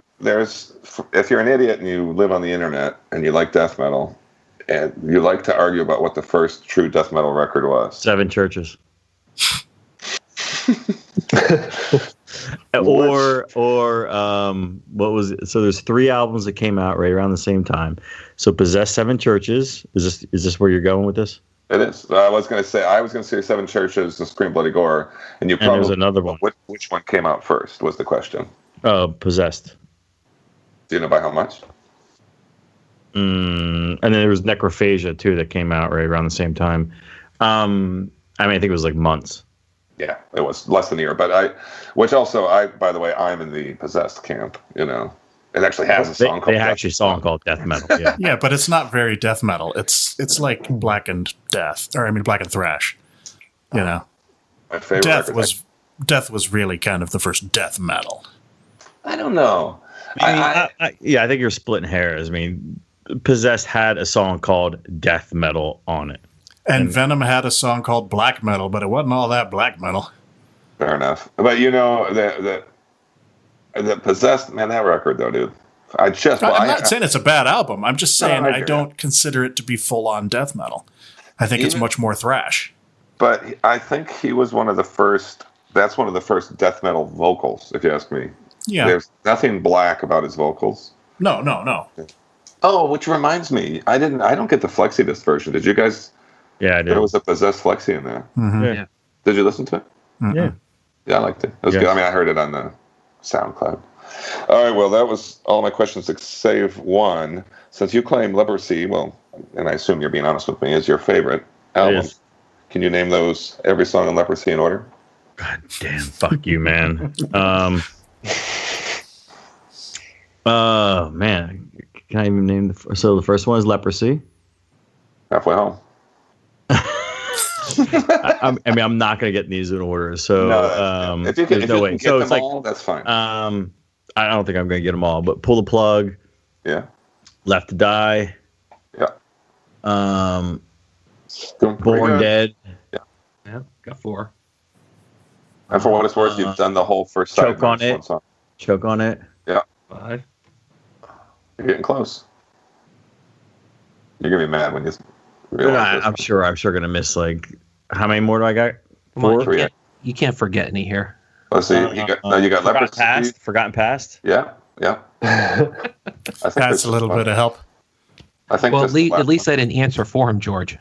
Noted. I think you've got just one more here. No, he's got a couple more. 2 more. Oh shit! I should have paid. I'm hoping the answers are written on my ceiling up here. You're accessing the part of your Actually, brain. you know what? I got the LP sitting right there, but it's face up. I wish it was face down. It's a shame. That's too bad. I can just look over there. And, Born. I said Born Dead. Choke on It. Forgotten Past. Leprosy. You've got 2 more, Will. I'm looking at the album right now. Starts with an O. You need a Jeopardy timer. It starts with an L. O is an Oscar. Open Casket? No. Yes. Yeah. Open Casket. Yeah. Open. And then you got one more. Casket. What does it start with? P, I think. But I don't know if he said that one or not, John. No, he did. He didn't say it. It starts with a P. And it's not Pull the Plug, obviously. It's one word? 2 words. 2 words. You're doing great, man. I know it's in there. That head of yours, I mean. Second letter is R. P-R. Second word starts with a W. So it's a Go ahead, just P-W. flip the album cover over and look and just tell us. Yeah. I'm going to edit out like 5 minutes of dead air there. That is that primitive way. Yeah, primitive way. Yeah, now it's going to sound like Will got them all. No. I did all right. I got all of them except for one. I got a couple hints. You did. You did great, man. I feel like you're fucking But by the way, Will, you've gotten just about every question right so far, and you said you're going to miss all of them. So I thought you guys were going to hit me like name every guitarist ever in like. I was going to do that. I know you said that. You said that on Messenger. I was like, oh fuck. All right, my turn. Oh, we got one more. God damn it. Yeah. Oh, man. What artist did the cover art for Scream Bloody Gore, Leprosy, and Spiritual Healing? Repka. All right. Ed What? Ed Rep. Ed Repka, who also did the Megadeth, some good Megadeth stuff, and like Toxic Holocaust and Municipal Waste, I think, too. Anyway, what is cited as the main reason for Chuck forming Control Denied? I thought this was interesting. Well, I mean, I could tell you. I mean, he was tired of the death metal vocals. I know. That's the answer. Okay, there you go. That he was tired of it and wanted to do something with actual singing. I was like, wow, all right. What did Chuck say he would have done if he hadn't become a musician? This was from an interview that he did. Veterinarian was one. Mm-hmm. That was the one that I thought would have been harder. Okay, well, I'll just stop there. He also said he would be a cook. Yeah. Really? I remember the veterinarian one. Yeah. Wow, that's spooky that those were the two things he was thinking about. Yeah. I would try and save the animals, but if not, I'm going to cook them.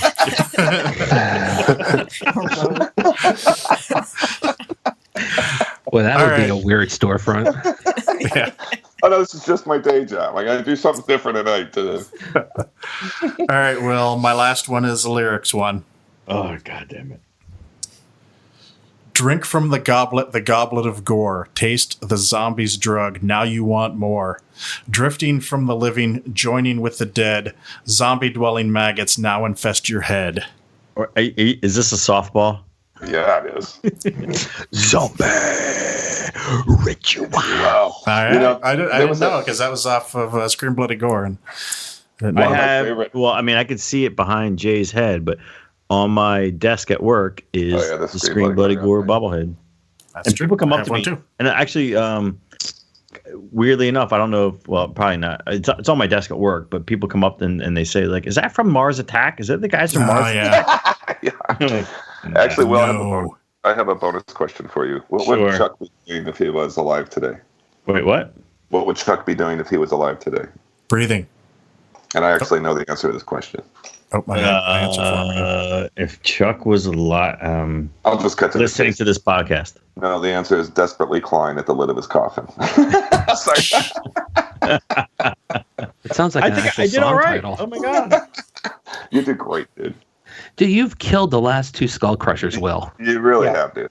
Yeah. You crushed the skulls. So no more of this whole fucking like I'm gonna fuck this up thing. I thought you guys were just gonna like impale me with lineup questions. That was my biggest fear. Is just lineup questions. I don't think those were all softballs, not by a long shot, dude. Speaking of impalement, why don't we move on to our top 5?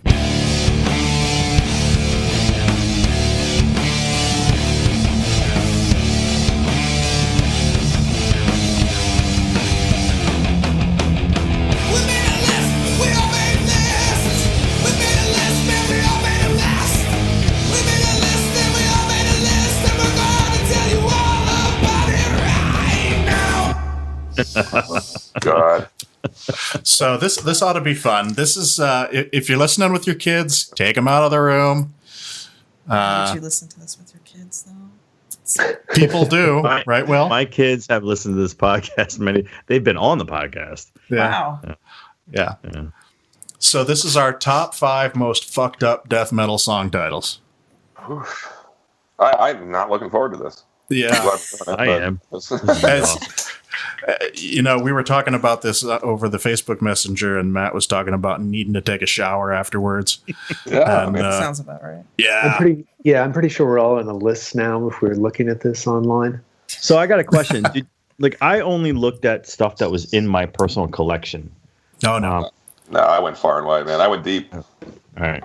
I was just curious because, I could have probably Googled most fucked up death metal song. It doesn't actually. It doesn't help Provide you much. Oh no, not okay, much. Not really. You guys all did that. Actually, if you did most messed up, it did. There was some Reddit threads and stuff, but Yeah, I saw that. gave me a couple of choice things. But All right, so the way we normally do this is the guest goes first, so that's you, Z. Oh, cool. And do you want me to start with 5? Or? Yes, what we'll do is we'll start with you. We have our own order that we go through, so it'll be you, Matt, John, Will, Jay, me. Start with your 5. do your 5, and then we'll all do our 5s, and then you'll do your 4, and we'll all do our 4s, and so on and so forth down to 1. So, does anybody have honorable mentions? No, I was too hard to just get 5 for this one. Yeah, I can just no. Yeah, I got 2. Yeah, okay. So I hate to like shove you out in front on this one. That's fine. I'd rather get it over with. And, let's be honest, Google was my friend for this one because my library is kind of tame. So, number 5. Maybe it's not really fucked up. It's kind of funny. By malignant germ infestation, once the scorpion was inserted into the anus. ... I just like that. That's the song title? Yeah, apparently. By who? Malignant germ infestation. Not even sure it's a real band, but I'll check that later. Setting the tone. All right, Matt. So make me cry. In full disclosure, this is probably not the most the top 5 most fucked up stuff I saw, because honestly what I found out is that I could think the worst thing possible and there's something 10 times worse out there that's an actual song. And so because I looked at it for about 2 hours, basically become desensitized to life as it is. And like I said, I'm pretty sure there's probably agents outside my home waiting to arrest me. We need to talk to you about your search history. Sir, you looked up some pretty messed up stuff, so we're going to file a restraining order against you, against your family. Anyways, I picked 5 that either made me laugh or kind of, for whatever reason, they kind of struck a chord with me. So my number 5 is Extruding Testicles Through Garlic Press. By the Are you fucking kidding me? I believe the band is called Jig AI, which I believe is in a language, it's a way in which women commit suicide. The name of the band is. Interesting. Self-titled release. Mm-hmm. All right, we're off to a running start here. Extruding testicles through garlic press. That sounds pretty painful. Let's go, John. I think the anus is going to be kind of a popular topic here today. So my first one is from a band I've never listened to before, called Garroted. Oh, yeah, I know them. Song's called "Fuck Your Arse with Broken Glass." Nice. I don't know why you do that. Sounds like a throwaway Cannibal Corpse song. Well, I do have 2 honorable mentions. I'll just do them real quick. My first honorable mention is Meat Hook Sodomy from Cannibal Corpse off Butchered at Birth. And for some reason, I just, if you're going to sodomize somebody with a meat hook, that sounds pretty fucked up. And then the other one is Vomiting Liquefied Innards by the Australian-based band Brewed and Canned off their album Execute the Innocent. all right. And my 5th one is just one that I think is just fucking funny. And I love it. It's Erection in the House of God by the band Funeral Fuck and all the... Of course. and their album, the Charius Liturgies. The Charius Liturgy. I have a theory about this whole run of lists here, because everybody has, at least in my years in high school, you have this experience once where somebody's like, "Hey, come over to my house. We're going to watch this show, Faces of Death," and you go, and you're like, "This is going to be awesome." In 5 minutes in, you're like, "Does anybody want my chicken McNuggets?" And I'm starting to think like, we're not even know we're going to make it through this, but it'll be interesting to see. Like, we're all laughing, but at the end we're going to be like, "I hate myself." So that's David. My number 5. Go ahead. No, it's like when I went to the movie 8mm in the theater, and I'm pretty sure I didn't have a sexual thought for about a week after that. And now you're just like, wow, that was dark. Yeah. So my number 5 is by a band called Torso Fuck, and the song is called "Raped by Elephants." I saw that. Wow. and mind you, that's my number 5. Yeah. You know, it's there's a theme in death metal. It's all about being like raped, killed, something that'll come up later, and I don't know.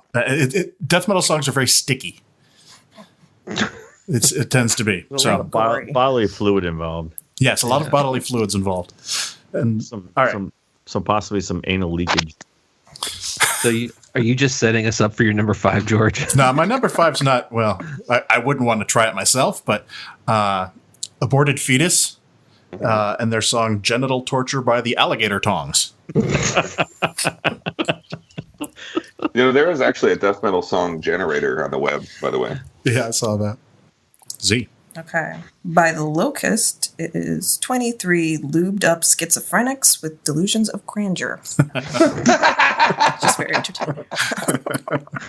Usually the most messed up are the longest ones that are messed up. Some of mine are pretty long. You need a lot of words I got to some get really short ones messed up. coming up, so don't worry. Yeah. Yeah.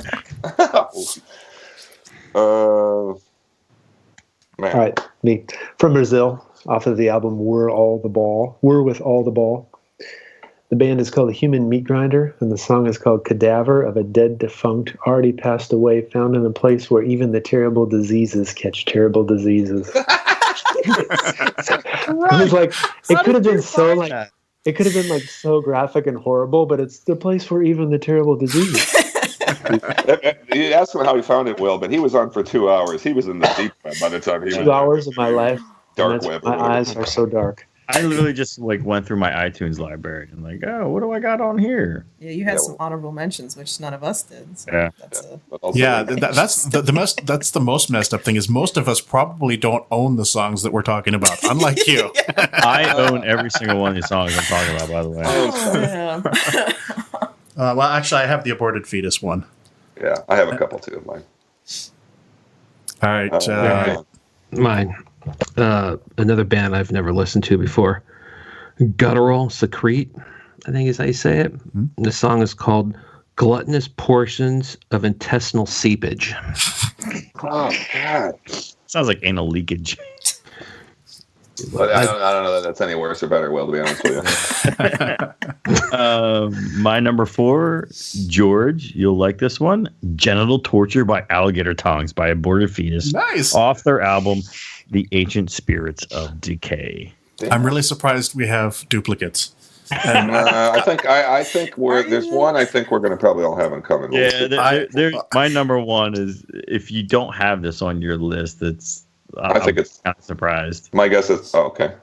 My number 4 is by the charmingly named Anal Cunt, and they have a song called "I Became a Counselor So I Could Tell Rape Victims They Asked for It." I saw that one.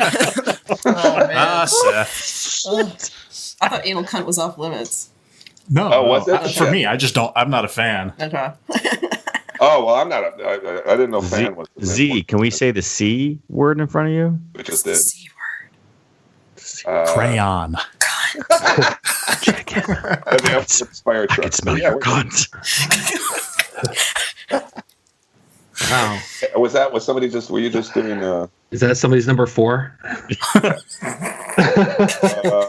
Where are we here, George? Bring it on. Number 4. Right.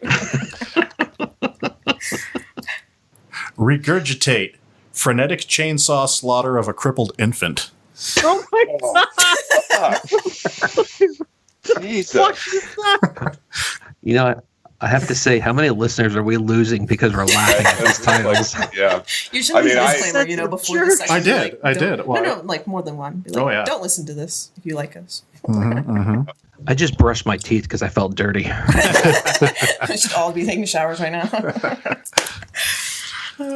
All right, so we are up to number 3, Z. Okay, this is not a long one this time. The name of the band is Rotten Cadaveric Execration, and the song is called Cock Splatter Roach Fuck. The band name is longer than that. Wow. Could you say that song title one more time? Roach Cock Fuck? Splatter Roach Fuck. Interesting. All right. Matt. Off of the album Erotic Diarrhea Fantasy,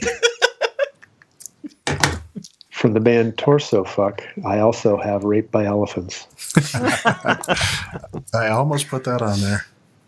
Jay, you're muted. No, he's not. He's just not talking. No, I was muted. It was just a shame because I was trying to put my cat next to the microphone. She purrs so loud. Torso Fuck. Fuck yeah, man. We'll catch them next time they're in town, man. Yes. John. All right.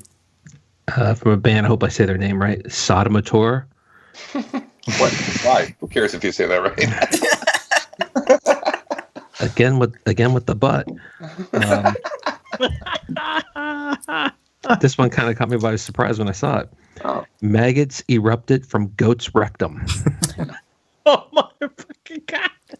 Stop. Say that again. Maggots erupted from goat's rectum. Oh. Ouch. You had a button for that? I think Will's getting a kick out of this one, Will. Jay, that was real, Jay.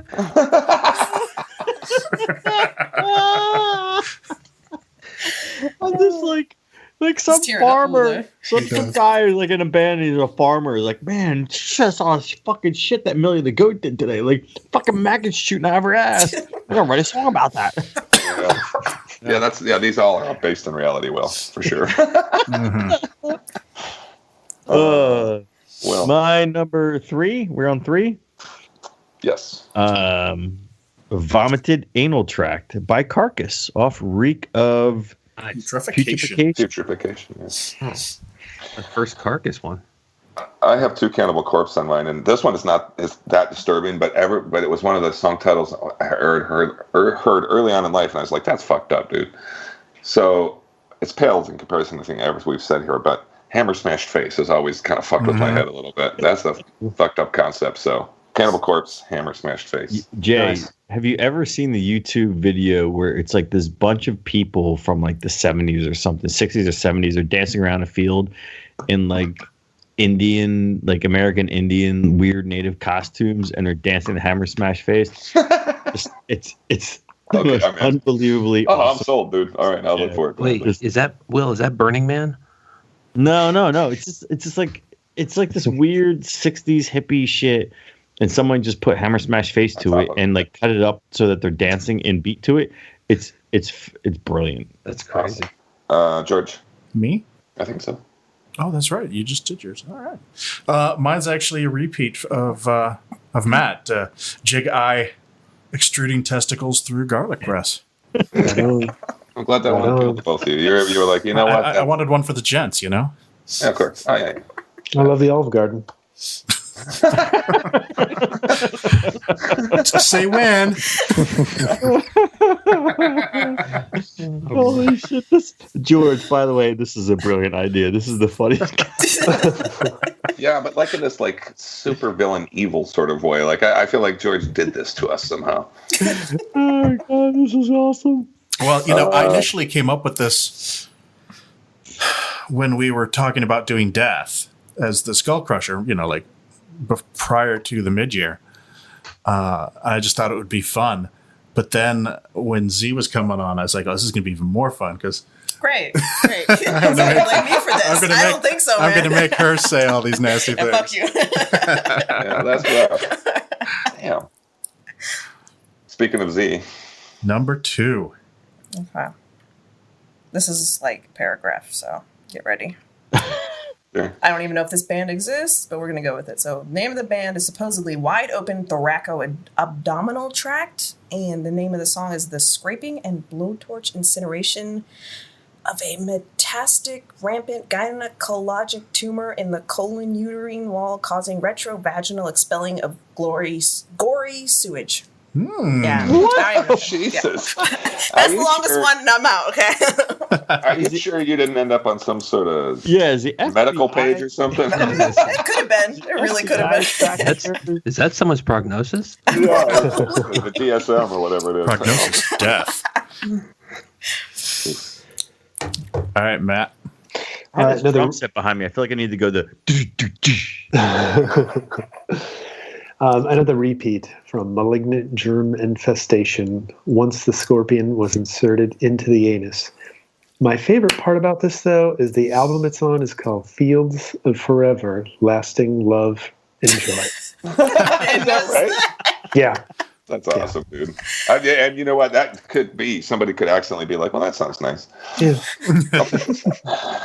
You know what? We'll just play it down at the church group. It sounds perfect for them. What?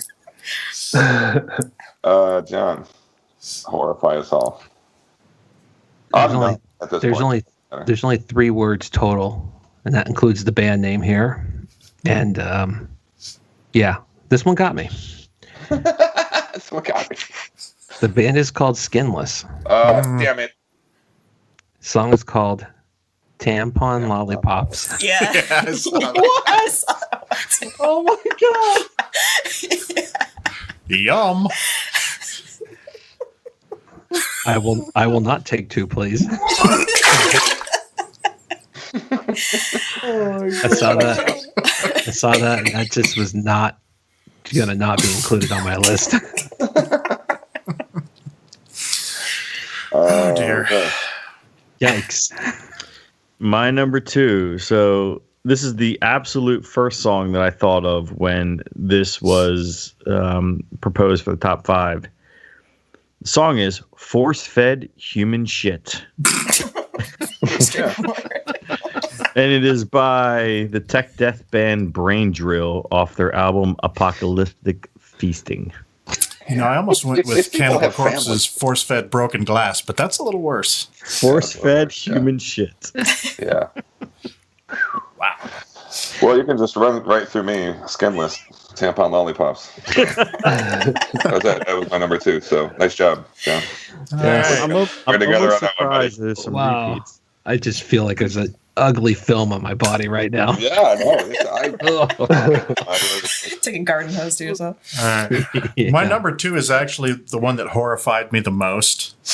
But my number 1, it is so epic that I had to make that my number 1. But my number 2, in all its horror, the band Flesh Hoarder, from their Homicidal Necrophile album, ejaculating on the faces of the aborted. I saw that. Whoa. Talk about insult to injury. You've been aborted, but I don't know if you guys like visualize what is Of said course. in your How mind. can you not? Like, Yeah. My God. I've heard so far. That was a new level, dude. that was actually the song that inspired me to do this, because I bought that. I own that one. I was like, and I wasn't really. I don't always listen to the song titles on death metal albums because Yeah. I just put it on and I'm listening to it, and then I just happen to look down and I go, "Oh my God!" And was it a good song? title's better. Let's fucking end this, please. Yeah. Z, number 1. All right. This is by Prosthetic Cunt, and it's called Fucking Your Daughter with a Frozen Vomit Butt Stick. Really enjoyed that one. Oh my god! See, what's the other 1, 2, 3, 4, 5, 6? We had to listen to fucking 30 of these motherfuckers. This is killing. All right. Go, Matt. All right, my number 1 is by a band called Urine Festival, and Wait, what? the band is called Urine Festival. The band is called Urine Festival, and I came across a song, and so I went to the Metal Archives because I wanted to validate that it actually was true, and I came across an even better song by them. And the best part is it's just the intro to the album, and it is called "A Desired Surgical Procedure That Interferes with the Change of Sex by Reconnecting the Urinary System as a result that the prostate releases a fetid secretion of gonorrhea caused by insufficient genital hygiene." Jesus. What? Is it a double? That is brutal, dude. That's just the intro. Yeah. Matt, did the Red Sparrows become like a brutal tech death band or something? Yeah, pretty much. If you know anything about the Red Sparrows, all their song titles are like books. Super long. Yeah. Yeah. Wow. All right, John. Well, this one's really boring. This one. I saved this one in honor of Will because I know he likes Cannibal Corpse so much, and it's not the one you're probably thinking of. You mean the Matt one? I expected to hear that from I know. Yeah. I did not go with that. your wife's favorite song. Exactly. It brought us together. Mm-hmm. For some reason, Butts had a theme on my list. So it's kind of a drag here because Will's already mentioned it. Meat Hook Sodomy. Because it just doesn't sound right. You think? Yeah. Just a little bit outside.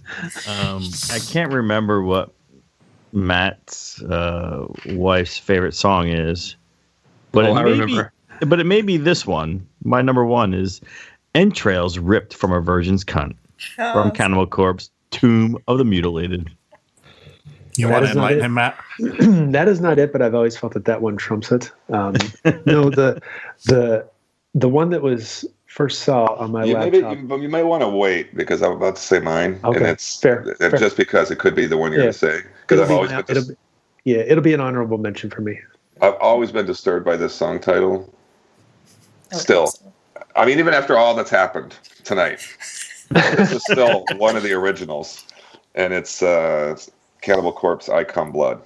And I've always thought that was a fucked up title. That is. Yeah. Need to get that checked out. Yeah, you might have a problem. Okay, well, then I do want to hear yours, Matt. I just was afraid it was that one. It was Addicted to Vaginal Skin. Oh, yeah. Oh, that's right. Yeah. I knew it was something about vagina. It was like of all of the 20,000 songs on my laptop, that was the one that had to come up. During the children's birthday party. It's on random. Run for your lives. All right. We me now? Yeah, please end this nightmare. All right. Well, it's going to take me a while. Oh, Jesus Christ. This isn't even a song title. This is a band name. Oh, the one you're talking about. Yes. Okay. Yes. Hold on. Deep breath. This is the band known as... You want to warm up a little bit, George? Me. Red leather, yellow leather, red leather, yellow. Okay. Acidic vaginal liquid explosion generated by mass amounts of filthy fecal fisting and sadistic septic syphilic sodomy inside the infected, maggot-infested womb of a molested nun dying under the roof of a burning church while a priest watches and ejaculates an immense perverse pleasure over his first fresh fetus. It's just the fucking band name. That's just a band name? Jesus. Wait, where did you? Is this on Bandcamp? It is. In fact, the band name is listed as the first letter of each word. Is there a character? And does that make something really disgusting in its own right? And send that on Messenger. No, it spells rainbow, Jay. There was some alliteration in there that was really nice, though. Wasn't yeah, definitely. Talking about. Man. You had me at priest ejaculating on nun corpses and fetuses. Yeah. That was something. Well, does anybody need to take a nap now or anything like that? Wait, what's the name of the song, George? I didn't even. Actually, their song title's very tame compared to the band name. It's like Rainbow Unicorn Happy Tears. Yeah. I do technically have one honorable mention because it was my original number 5 and I changed it because I didn't find it offensive enough, but it is disturbing. Yeah, you literally texted me that. Like, such a whatever. It's cattle decapitation's forced gender reassignment. Oh yeah, I got that one. Yeah. So hey George, did you want to welcome back our listeners now? Yes. No. Earmuffs off. No, actually, what's now we have a bunch of real fucked up listeners. Like everybody else is gone, and now we've got like all the pedophiles and everything. I listen to this show. The psychopaths. This is my last one. Just so you know. Elon Musk is really going to love this episode. Topical. Well done, Will. All right. Well, we're getting into the home stretch here. What are we listening to lately?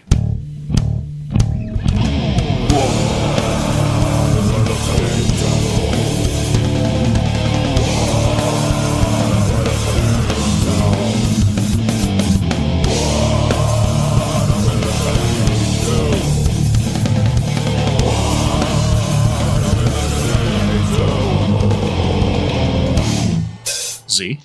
Oh, why do I have to go It's first? the way we do it. Does it have to be like recent stuff? No, it can be anything you've been listening to at all. Doesn't even have to be metal, technically. Oh, that's cute. The latest I'm on a Marth one, Joms Viking, I guess. A little bit of that new Sluggish album. Some Trees of Eternity. I don't know if that counts. Oh yeah, that's good stuff. and I've been going backwards through Gojira because I started with Magma, so I've been taking the albums one at a time backwards, and I'm on the way of All Flesh right now. Oh wow, you haven't even gotten to Mars from Mars to Sirius. That's when it starts getting. My favorite was the L'Enfant Sauvage one, so I've spent a lot of time on that one. The Savage Elephant. The Savage Elephant. Z. Yeah. Okay. Or as George calls it, the Frenchy one. Hey Z, check out Vibrant. Yeah, actually, yeah. She's going in order. Just give her time. I was listening to them because specifically, I remember Matt saying that they sounded like Gojira. So that is the only reason I went straight to them. So yeah, check them out. They're pretty good so far. I felt like there was something else I was going to mention. That Jay just like ran away? Yeah. What did you think of the Sludge? I thought it was interesting. I haven't finished. Oh, okay. I haven't finished listening to the entire thing, but like every single song is like something different. It's a podcast favorite for sure. Yeah, no, I can see why. So I never know what I'm getting into every time I press, like next. It's like a box of chocolates. It was fun. It was definitely fun listening to him. So. Yeah, excellent. All right, Matt. The New Immortal Northern Chaos Gods, Secret Cutter, and their album Quantum Eraser. I've heard one song by Seer Bliss called Letters from the Edge. I'd like to check out more of that, as well as Runespell, Order of Vengeance. A band called Anacon and their album Entropy Mantra. And then, as we talked about, LLNN, I don't know if that stands for anything else, and their album Deeds. Imperial Triumph, their album's called Vile Luxury. The Consortium, and their album's called Rogaland. Imperial Triumphant? Yep. Yeah, Imperial they played Triumphant. Atlas. Yep. They're fucking great. They didn't have live horns, did they? They did. Oh, wait, like you talking about brass instrument horns? Yeah. No, horns on their head? Yes, they have well, horns on their head. They wear masks that have horns on. They wear masks that have horns in their head. Right on. The Consortium, their album Rogaland, a band called Deathgrave, So Real It's Now. I've been listening to Wormrot's catalog, which is like 2 albums. I finally got into Control. Yeah, so it takes about 20 minutes to listen to. I finally listened to Control Denied, and interestingly enough, because I'm a moron and don't know shit about shit, I thought Control Denied was the precursor to Death, and I started listening to it and thinking, like, this sounds like latter era Death, and realizing that it kind of came about towards the end of Death. But now I don't know. I still don't know shit from shit, but at least I've heard that album and I like it. I spent some time with what I call my Prog Life playlist, something that John procured for me. It's about 10 albums. Good stuff. The New Skeleton Witch, a band called Void Omnia, who played with Wolfhammer and Uada the other night. And then the name I'm going to fuck up. I believe my guess is they're called Oubliette. Their album The Passage. And then The Spirit. And then a band called Adzalan. And their album's called Into Vermilion Mirrors. And that's it. Excellent. Hey, Deathgrave is coming to Atlas as well. Nice. I like them. Damn. You're starting to be a real fucking stop, man, on the tours. You know? He's not going to have time for us anymore. It's literally, Jay, the only place metal bands play in DC now. It's either there or Baltimore. That's something, man. It's crazy. We're making a name for ourselves. Damn straight. All right, John. My list is not as long because George and I were talking about this the other day. Burned out on metal from the mid-year, so I catching up on a lot of other stuff. But here's a short list of metal I've listened to. Obviously, The Immortal, like everybody else. Debut from a band from Turkey, death metal band called Burial Invocation. Yes. I believe it's Abiogenesis, how you say it. The Oubliette, The Passage, atmospheric black metal band from Tennessee. George, you asked what the other band was that commented or liked us on Facebook yesterday, and that was Furton, I think is the name. Furton. And it's Okinos, I think is how you say the name. Band I missed last year, which may have made my list had I heard it, and that's Euclidean, I think is the name, and it's Quad Erat Vaciendum, I guess is how you say it. And finally, the new song Shroud Enigma off of the album. I believe it's Cerament. from Infera, which I liked a lot. I thought it was a cool tune. That's it. That's all I got. That's all I got to say about that. That's all I have to say about that. My list, Burial Invocation from Turkey, just like John said. I bought that based off one of you guys' recommendation. Spinning a lot of the new Bong Ripper 2-song, 30-minute, whatever album, Terminal, because Bong Ripper is playing Atlas in 2 days on Monday. Cool. And then also playing on Friday this coming week, Temple of Void. Whole lot of Temple of Void.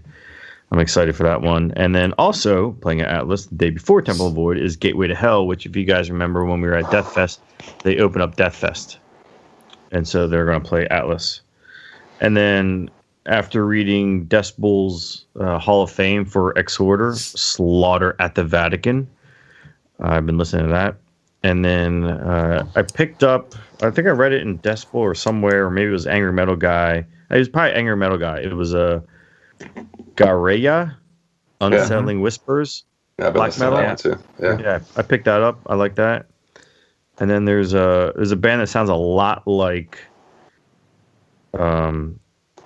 Suffocation called Atme. AHTME, and the album Sewerborn. Sound a lot like Suffocation, and I dig it.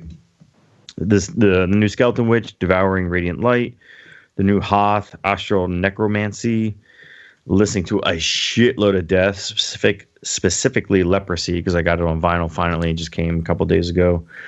And then also my buddies who are local DC, and they play a lot at Atlas, Foehammer, and their album Second Sight. I got that on vinyl. I pre-ordered that like a couple months ago, and it finally came in. So that is what I've been listening to.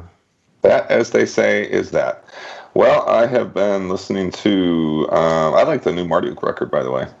I don't know if anybody. I think Matt was. I like it. Do you like it? Okay. The Immortal. I've been listening to Skeleton Witch. There's a Swedish band called Crawl that ended up in the box. I had actually pre-ordered the album when I heard it, and that's Swedish death metal stuff. I think they're Swedish. Korea. I have also been spinning a band called Pyre, a record called Human Hecatomb. And then one we were all talking about a little bit, I put on a couple times, and I can't pronounce it for the life of me. Hast Eagled. Mm-hmm. I like that one. That was good. Yeah. It's got a little Dope Lord in it, doesn't it? Wouldn't you say, Will? Yep, it does. And it needs a couple more riff changes, and sometimes they get into a zone and just stay there forever, whatever. And then last but sort of not least, we haven't done a vinyl hauls. We don't really do that anymore, but I bought a bunch of vinyl recently, so I'm just going to name those, which is I got the Yab Atma, I got Ghastly Death Velour, I got Tumult, Manner of Infinite Forms, Rainbow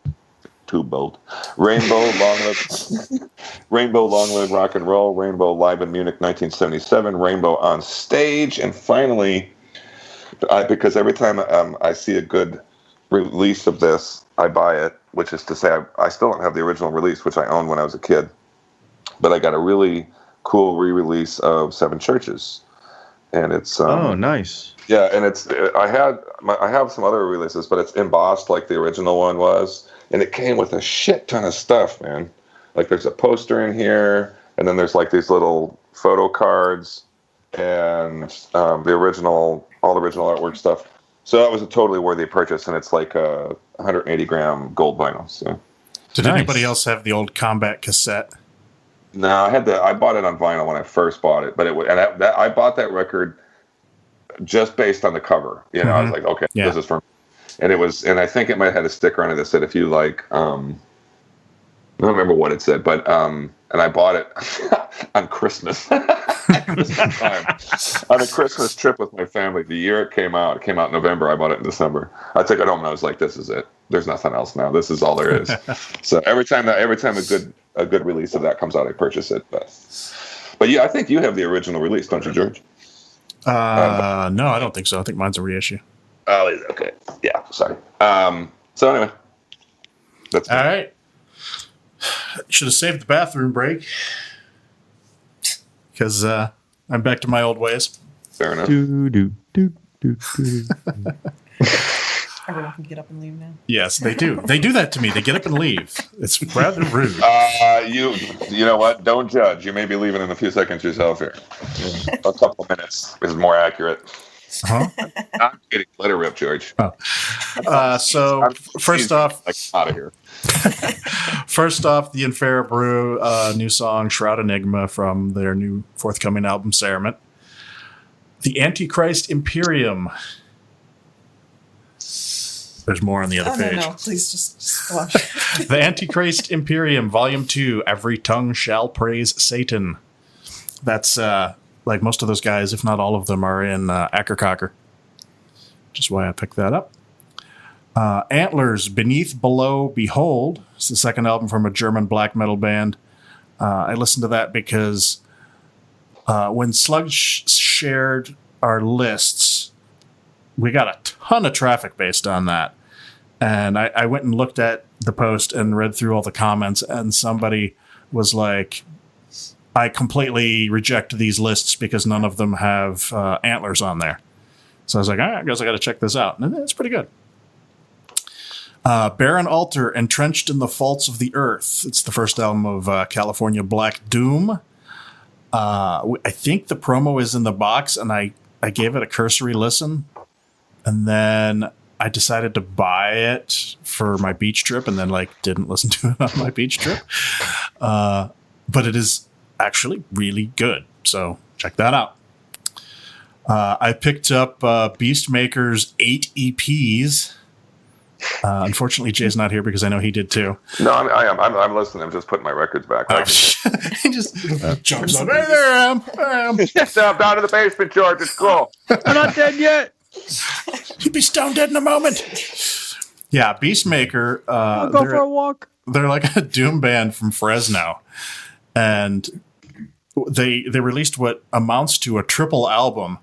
They released 8 4-song EPs. And there's more have come out since then, George. Really? Yeah, they haven't stopped. There's more than that now. Go ahead. Like every time I look at my Bandcamp feed, it's like Beastmaker. Yeah, they're good though. Yeah, they're surprisingly good. Yeah. I don't know what they're doing. Maybe they're like on crystal meth and just cranking out songs like daily. They're from Sacramento. Fresno. Right, and it's definitely crystal meth. Yeah. Blute Vial, Mysteries of Earth, third album of UK black metal. Burial. Are you in the bees? Huh? We're in the bees, yeah. Last Bee, Burial Invocation, Biogenesis, first album Turkish death metal. I don't know how to say this one. Karatuke, Deranged Serenades. It's the first album from a German prog death band. I really liked that one. That was another beach one that I didn't listen to on the beach. Kraft, White Noise and Black Metal, fifth album of Swedish black metal. It's good stuff. This next one is not metal, although the guy that does it is in a metal band. The band is called Del Judas, and the album is called Deity. And this is Charlie Schmid, the drummer for Tombs. Oh. And it's very clean vocals and drums and the jangly, echoey surf guitar / I don't know. It's very sounds like out in the middle of the desert music. It's really relaxing, and as part of my being kind of burned out from the mid-year, I found this to be an enjoyable listen. Well, thank you, George, for spending the most amount of time explaining an album that's not metal. And hold on. Shut up. Shut up. Well, in that case, I'm going to give you another one that's not metal. Damn. This is Great Northern Mist, and it's the first album. This is Joel, my friends. Joel from Throssenblatt's Ambient Project. If you haven't picked this up, you should, just because it's fucking Joel. Violetta. Yes. He's been working on this stuff that didn't really fit in the Throssenblatt mold. And released. Would you say fit in the? Would it fit in the Tomb mold? Tomb mold. Ha ha ha! That's pretty Tomb fun. mold. But yeah, it's good, chill music. Hated Breathless Art. It's the first album from this Russian prog death band. I didn't think I was going to like this at all. I just gave it a quick listen, and turned out I do like it. But got it on Bandcamp. That story had a real surprise ending. I didn't think I was going to like it. It seemed very generic to look at, but it was surprisingly good for. Again, a fucking roller coaster. Shut up!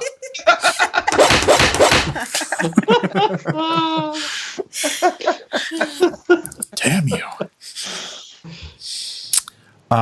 So earlier we mentioned the band that I can't remember the name of. Rune Magic. The dude that does that band has another band called Heavy Death. Can you guess what that is? It's a death guy singing death metal. It's a death doom band. The album is called Sarcophagus in the Sky. It's their third album. They're a Swedish band, and I just listened to that today and thought that was pretty cool. We're still on H. We're in H, and the last H is not metal either. Jesus Christ, who's TR? Hold on. You know what? If we had not included these metal albums or non-metal albums, we would be in J. There isn't even a J, but who would want to be in J? We've had enough of that from our top five. Well played, sir. That's it, by the way. Fucked up death metal song title. Yeah. Who would want to be in J? But yeah, go with it. Vomited J anal tract. Yeah. So this is a band called Hecate with a K, not a C, and the album's called Totenkons. It's a German dark folk band. It's kind of Nick Cave like, which is awesome. I saw that in your feed. I listened to it. It's interesting. Yeah, it's good stuff. Next, we're gonna skip J altogether. Sorry, Jay. We're gonna go to K. Continuum with a K. No Need to Reason. This is a Icelandic post-black metal band. I am obviously confusing these guys with somebody else because I thought this was like a really bad death metal album, and it's not. So, yeah. Anyway, so something. Speaking of Jay, I just realized this. Hey, Jay, is your real name? Is it your given name Jason? It is. Something I didn't even think about. Just like Jason Mewes. Move along. All right. I feel like you're stealing my credit now or something. What the fuck? Let me ask you this. And how do you... Yeah, no, I'm kidding. Yeah. But it's weird. It's weird because nobody ever calls me that. Mm-hmm. Yeah. I mean, I have a lifelong friend, Jason Clymer, and sometimes I call him Jason, sometimes I call him Jay. But do me a favor. Tell him I said hi.